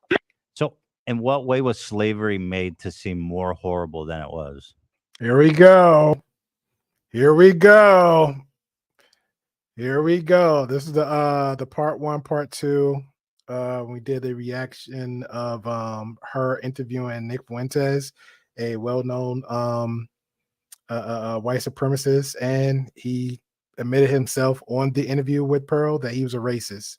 So let's get it. And the main reason I had this reaction video, because according to her, she said, hey, she wanted some context. Everybody don't watch the video, no context. Okay, I'll be fair about the conversation. I'll watch it, which I watched it entirety, watched it here on the channel for part 1, struggled through it on part 2, but I watched it entirely. And then shout out to Nathan Daly. He said, hey, he don't believe something about Pearl on the video. I disagree with it. So I watched the video, came back. Now here I am still waiting for Nathan Daly, the top dog in the debating realm. He gave me, he said, hey, he will have the debate on the topic of that video. And here it is, 4 to 6 weeks later. I'm sitting and waiting. I'm sitting and waiting for Nathan Daly for us to give a date and time, and we can get this debate started here on the Grey Pill Podcast. So it's in the community tab. I feel like I had to go through the YouTube route after we talked about it on this platform and behind the scenes. Got the confirmation, let's do it. Now I had to go the YouTube route, gave a formal in the community tab, like, hey, when, where, here's the particulars, let's go. And I'm still waiting. I feel like at this moment, I'm getting YouTube ducked from a debate. This will be my first official debate from the top dog, Nathan Daly. I'm getting ducked. It's not a good feeling. Way was So to say what people, that's literally about it. that sounds similar to the slavery stuff too, because that's literally the founder of, or the guy who made Roots said, I wanted a myth for my people to live by. So they often, but that's what they do, is they embellish, and I'm not trying to say it wasn't horrible, it was, Right. but they want to make it like more horrible so that they can control people. So in what way was slavery made to seem more horrible than it was? We were talking about, and I don't really want to go into this too much because we're kind of past this, but I was quoting a Thomas Sowell book. Mm-hmm. So okay. Just to keep in mind, Thomas Sowell is a guy that pretty much favors what is not true and panders to one side, and that is her source. So that part. Who's that? yeah, so Thomas Sowell is an author who talks about the history of slavery. So Thomas Sowell. Oh, so do you agree with that premise that slavery was embellished, or no? I think that there are parts that are under embellished and there are parts that are over embellished. I think it just depends what we're That's talking so about. interesting. I've got to know what was over embellished about slavery. Just like one example, I'm dying to know. Me too. Yeah, I just rather, I mean, I was talking about a book that I read, and I think to understand the context. But you'd you have to agree read with the book. But you just said some parts were embellished, some parts were under embellished. And you agree with the book. I just, Are again, you retracting that? I'd really just rather not. Okay. Dude, no, but slavery being embellished, that's so interesting. I don't know how you embellish it. There are certain facts that we're not allowed to talk about. Like Which what? facts? I would love to. We're doing the taboos. No, We're mixing it up. It's red pill, baby. Let's see the world as it is. Taboo topics. I genuinely want to know how it's embellished. Yeah. What can't we talk about? Yeah, what can't we talk about? I mean, I could show you the video I was quoting, but it's just, I'd rather not. We want to hear from into you. this, so You did the interview with Nick Fuentes, a well-known white supremacist. He said himself he's a racist multiple times. You did the interview with him. You said you did multiple interviews with him. You actually took the video down after it got a lot of buzz and feedback that you wasn't happy about. Why we take the video down, Pearl? Why did we take the video down? And you even made an announcement that you was going to bring the video back up, and you didn't. We're still waiting for you to bring the video back up. So let's get back to it. Why do you feel slavery was embellished? What parts do you feel slavery is embellished as she hold her head down and think about it? What will she say next? Sounds like a blue pilled attitude to me. It does. It does. yeah. I was kind of hoping this was like a good faith interview. Wait, It what's doesn't- bad faith? I'm literally showing you clips of you saying stuff. Yeah, yeah. Wait, hold on. I'm sorry. What about this interview has been bad faith? I just think you're kind of trying to push an agenda, and you're not He asked basic I questions. think you're trying to But push it. that's a clip of you saying that. You can disavow it. That'd be A super clip easy to from say a I was full wrong. interview where I'm quoting somebody. Like if you watch the full interview, I am quoting somebody, and now you're trying to pin me down about a topic that I don't dive into. Hold on. So it's like, Hold on, like that's not the point of my. You did a topic you don't dive into, but you chose to have a white supremacist / racist on your panel, and you're quoting a book from a person. but everything else you're doing stats and data statistics that you couldn't even show for the past 2 hours. Make it make sense. Why would you talk about something that you're not interested in? That doesn't make any sense. Why even have the conversation at all? Nick is comfortable having the conversation. Why aren't you comfortable having the conversation? You began this. Channel. Okay, Like, so the point it's of my channel isn't. I Like, know, I'm but you quoting. said it. How is that bad faith? Hold on, let me Okay, see. because I was talking about how the founder of the Thomas Sowell talks about how the guy that made Roots talked about how it was a myth for his people to live by. Okay. That's what the guy who made Roots said, Alex Haley. Okay. So, and I can't even talk about that on a podcast without being canceled by the internet. Yeah, but mythology, you know, myth doesn't necessarily mean it's a lie, right? Just because mythology is like a culture, right, but a I'm history. saying that doesn't mean the way it's depicted in the movie was how it actually happened. And that's what he was talking about on the book. But again, I was quoting a book, and you're trying to like pin me down on quoting a book. Let me watch this again and see if I'm doing that. Stuff too, because that's literally the founder of, or the guy who made Roots said, What'd I you wanted say? a myth for my people to live by. Yeah. So they often, but that's what they do, is they So embellish. then you say, but here's what they do. And I'm not trying to say it wasn't horrible. I'm not trying to say it wasn't horrible. Right, but they want to make it like more horrible. But they want to make it more so horrible that they can control people. so that they can control people. Right, but Nick 5 Fuentes minutes, agrees, by but the way. wait, As he's oh laughing. my gosh. As 5 he's minutes laughing. before I say Sowell talks about this in his book. So I'm communicating in the interview that I'm No. quoting an author. You're not being honest. Like, you say they do this to. Okay, so you disavow. Just disavow it then. That's easy. Just say I don't think slavery was embellished. I mean, that's super easy. That's like a layup. Do you agree? Do you, you know what I mean? It's like just say you don't think slavery was embellished. I think there are certain facts that you're not allowed to talk about. I don't really want to talk about it today. But that Roots was what is a myth? I again, there are certain facts you're not allowed to talk about, and I don't really feel like getting into it today. Thomas Sowell compared Barack Obama to Adolf Hitler. Do you like that analogy? That's the author you're quoting. Hmm. Do you think that's a fair analogy? That's or a no? quite one-sided way to write his whole work, but he wrote like 100 books. Oh, I'm just asking you, do you agree with that statement? Barack Obama is comparable to Adolf Hitler. Her face. No. Okay. See, it's not hard. It's not hard. That's awesome. That's easy to do. You also said George Washington was viewed from his slaves like a father. I guess that's part of what part of what the myth, I guess, is that not all slave owners were evil. Some were father figures like George Washington.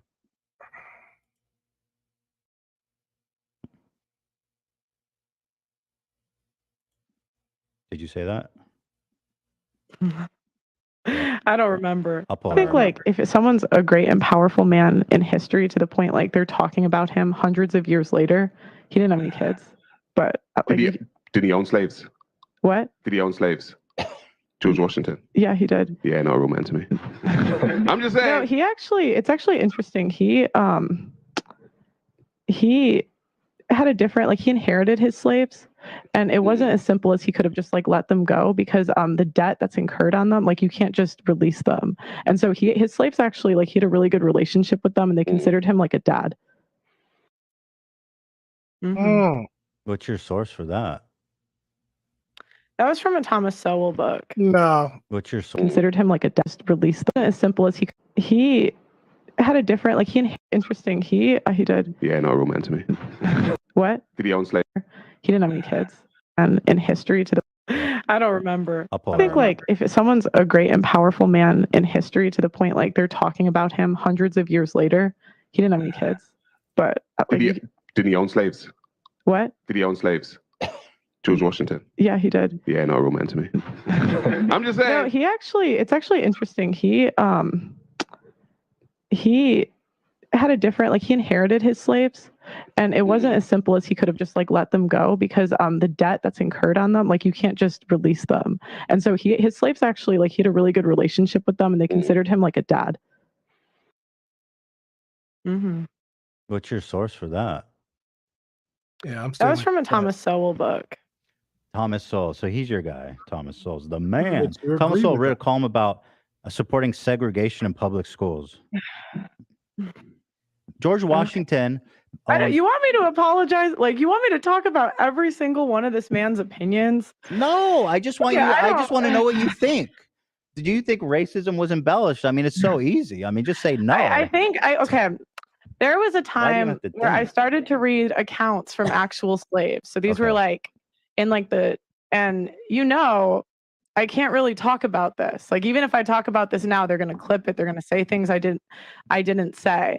Too late. But it's like I used to read actual slave accounts, and I was surprised how many didn't say bad things about their owners after they were free. Mm-hmm. And it's not to say like slavery was a horrible institution, but I can't talk about that fact without getting canceled. I can't say, hey, these slaves had a good relationship with their owners Because without it's getting not canceled. true. Because it's just not true. It's not true. George Well, if Washington you- was not a father figure to his slaves. Well, if you look up like I think it was Booker T. 47. Washington. Let's see. 47 of George Washington's slaves tried to escape. Would you try to escape if you Okay, well loved your master? maybe that. Zevo, people friendly, bug deadly. Crazy.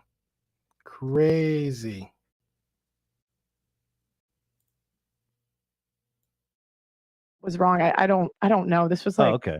a little bit on a podcast months ago. I don't really remember, but and I said I wasn't sure if it was Washington either in that interview at some point. But Well, George the whole Washington thing I'm was. bringing up is I'm not even allowed to have this conversation without. What do you mean not people allowed? saying- That, but I mean, we're giving you the I platform. mean, I right got months of backlash for this. I'm now like you guys are kind of trying to do a gotcha moment. No. I didn't know about Where the it's backlash. like I I'm promise. not really. I didn't know about the backlash. I promise. Wait for the ejection. Slowly trying to backpedal and do the ejection.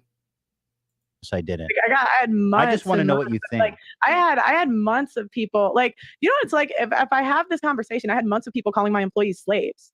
Like that's what they call like That's what they- horrible. Yeah, I disagree. That horrible. sucks. Horrible. But at the same time, And like even the guy, and you know this because you watched the video of that guy. Mhm. The reaction you just like you're acting oblivious, so I didn't know that, but you do know that because what? the reaction you just watched was my former co-host who insinuated that my employees were being colonized. oh, I didn't know that. I Yeah, promise. and so I that's just the wanted to clip get your from take. there. Well, people say I uh, just wanted to know what your thoughts are on this. That's all. Yeah, I'm not like my channel isn't about slavery. That's like a fringe. I know. comment. I want to know about you. But I'm asking like, why are you bringing this up when that's not really what my channel's about? I It's can like you're just only picking ask you out- things you're about. picking This is interesting. I want to ask you about it. Well, me personally, I'm asking because I'm confused because your whole content and channel is about relationship, and out the blue, you invite a well-known white supremacist that been taken down from every platform, fired from every job that he had, and he's in his young 20s, so he really don't know nothing. But you decide to platform him and have a conversation about racism and the Holocaust and why he feel like the Holocaust isn't real. Like you invite him for that conversation. So you literally swung open a door, you threw Pandora's box out the window. So what you think? Your whole channel was about relationships. You said this is what your channel is about. The red pill / manosphere, all that stuff. He's quoting Rollo Tomasi, which he isn't even quoting you. He doesn't care too much about you. He even said publicly multiple times that he doesn't even, you're not that person to even go to for advice, especially talking about this. So yeah, I'm curious too. You opened the door for this conversation. So why you can't talk about it, but you will platform a very extreme guy that does talk about this. I'm very interested to know. Why do I can only ask you things in a confined space? You can, but you understand how that looks to me. It's like you're just trying to pick out every single. Listen, Pearl, to be fair, to be totally fair, you could just say, I don't think slavery was embellished. Like you were like just that's talking super about, you easy. research, like, that's a layup for most people. Yeah. I was quoting a book. That's the crazy part. I was quoting But a you book. quoting as facts. You was quoting do you as agree facts. with his statement though? Yeah. Do I think overall it was embellished? Some parts, sure. There it is. Which parts? Some parts. No, please tell me which parts. Tell me. I think that you can't. I think that certain slaves had good relationships with their owners. Not all, maybe not most, but I think some did. And that just and there are accounts of. Bro, what slaves? Let me know. Can we get that data? I will excuse all the other data and facts. Let me get that statistic. What slave said, "Hey, I love to be a slave. I love to go through all the hurt and hardship. I love to get cracked by the whip. I love to go through." And I'm just giving the bare basic of what it is. I love to be traded off. I love to get my name and history of where I literally came from erased and gone. My name doesn't exist no more. I'm Toby. We went from Kunta to Toby. They love it. How is that? Who liked that? Who's okay with that? Who's okay with that? Let me know. I'm confused. Yeah, exactly. Sold, traded, bartered, used for bait, hunted down for sport, for fun. Who raised their hand and said, "Oh, master, I love being a slave"? Who's saying that with a straight face? Who's saying that, Pearl? Come on. There are accounts of them saying this. So some slaves had good relationships with their masters. Therefore, slavery was embellished. You know how this is going to go for me. Like, I don't know why you're doing this. You know I can't have this conversation without them painting it a certain way. Well, just own it then. Just do it. Just say what you want. You know what I mean? Just be red-pilled about it. Bruh. Who is they? I don't know who's they. Just your haters or someone? The left. The left. Do they have parentheses around the they? Like, I mean, am I the left? Am I the left? Am I the left? Hell yeah. Oh, my bad. I just want to make sure. Am I really the left? Hell yeah. Okay, let's continue. You even came in like you researched like my family. Like that's weird. How's that weird? He didn't research your family. It's like right there. So you're having a conversation. You came prepared for the conversation. You didn't come prepared for the conversation. You're on your phone Googling. We all in the chats, we're all in the viewers are still waiting for the first data to give us, and you couldn't even give us that. It's all public. It's stuff you talked about. You literally talked about it. It's called preparation, which you clearly done. No, I didn't. Like you literally do no preparation. You talk about. I didn't talk about if my mom was the president of like the Where do we find that? Find that on their I website. looked it up. I said I googled who are your parents, and it popped right up. Is that they're famous? They're relatively famous. I didn't send a private interviews on investigator. YouTube. There's all kinds of stuff. Yeah, I didn't send a private investigator to your house. I just did a little bit of research. Public information. Like let me bring facts about your parents to you, this interview. Dude, you knew you were coming to talk to me for. Bro, he just had his birthday not too long ago. His dad came up on stage with like a crowd full, almost a stadium full of people. His dad and his mom was on stage. It ain't that hard. It's on his channel. He got like 2-3 of them. It's not that hard. That's it. Like get out my feelings. Shout out to the Red Pill. We could have easily done that. I know, but I thought we were talking about the issues, not like my. He did. He brought up several issues, and you couldn't address none of them. Yeah. We didn't talk about your family. Family. I mean, you were even implying earlier. First of all, it is relevant that your mom is the president when you're talking about. You didn't know any of the backlash I got. Well, who cares? You said it. Just own it. No, Be red pill. I'm asking. You didn't know any of the backlash I didn't. got. She is Ethan. Stop. She has been red pill right now. She's red pill raging. She's red pill raging right now, Ethan. I'd learn it. Learn about the red pill. She's red pill raging. She's raging right now. I didn't know about it. No idea, even though you got that from a video that my ex co-host made about me.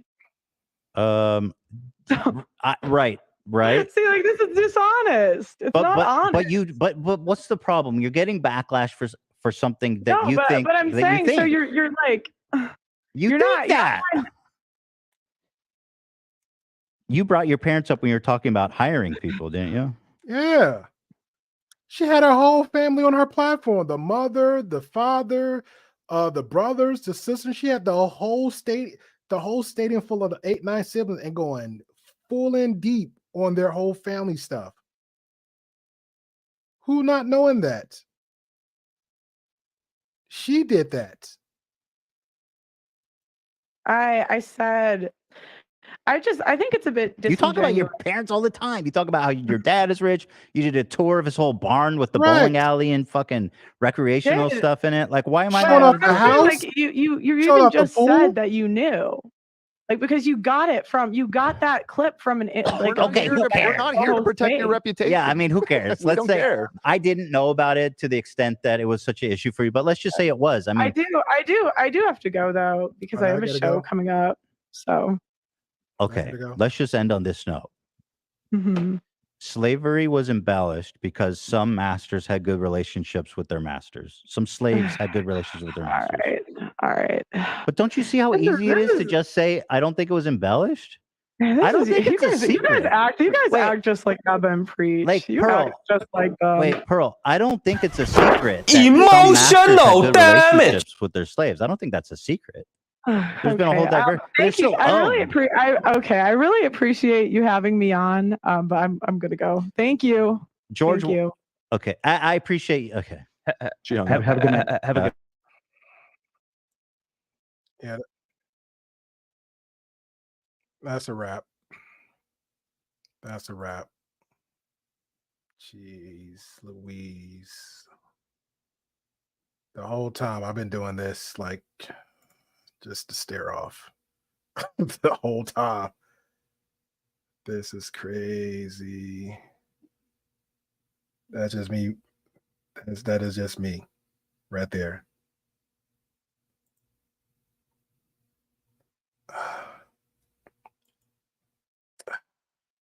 That's a lot, man. I tell you. Anyway, I appreciate everybody for struggling with me. Shout out to Vic and them. Everybody else. Shout out to Don Q popping in. He was never here, and I never saw him. Shout out to him. Yeah, Vic. See, this is somebody with sense right here. I just looked this chick up. Whoa, it doesn't take that much. It's not a rocket science, but unfortunately, if you just read the comments, I don't even want this on your algorithm, Vic. Just make up a whole dummy account and just read the comments. A lot of people be worshiping this chick like she's on some whole deity, virtual deity, and it is weird. It is weird. So yeah, appreciate y'all guys. Might do something in the morning when I wake up, but for me, for some of the people in the chat was actually taking shots, so they can actually watch this out. Somebody else in the chat said they're gonna wait till it's finished and they go take some shots and drinks. So shout out to them. That I think is well deserved. I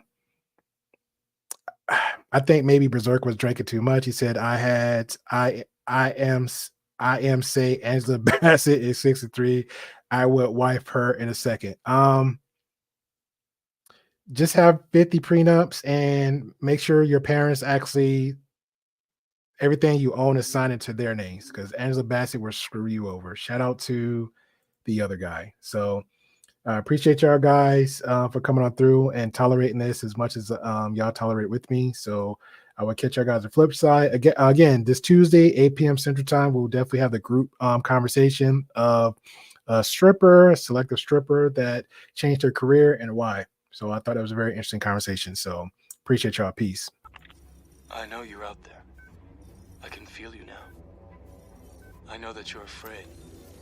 You're afraid of us. You're afraid of change. I don't know the future. I didn't come here to tell you how this is going to end. I came here to tell you how it's going to begin. I'm going to hang up this phone, and then I'm going to show these people what you don't want them to see. I'm going to show them a world without you. A world without rules and controls, without borders or boundaries.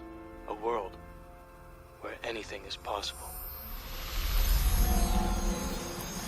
Where we go from there is a choice I leave to you.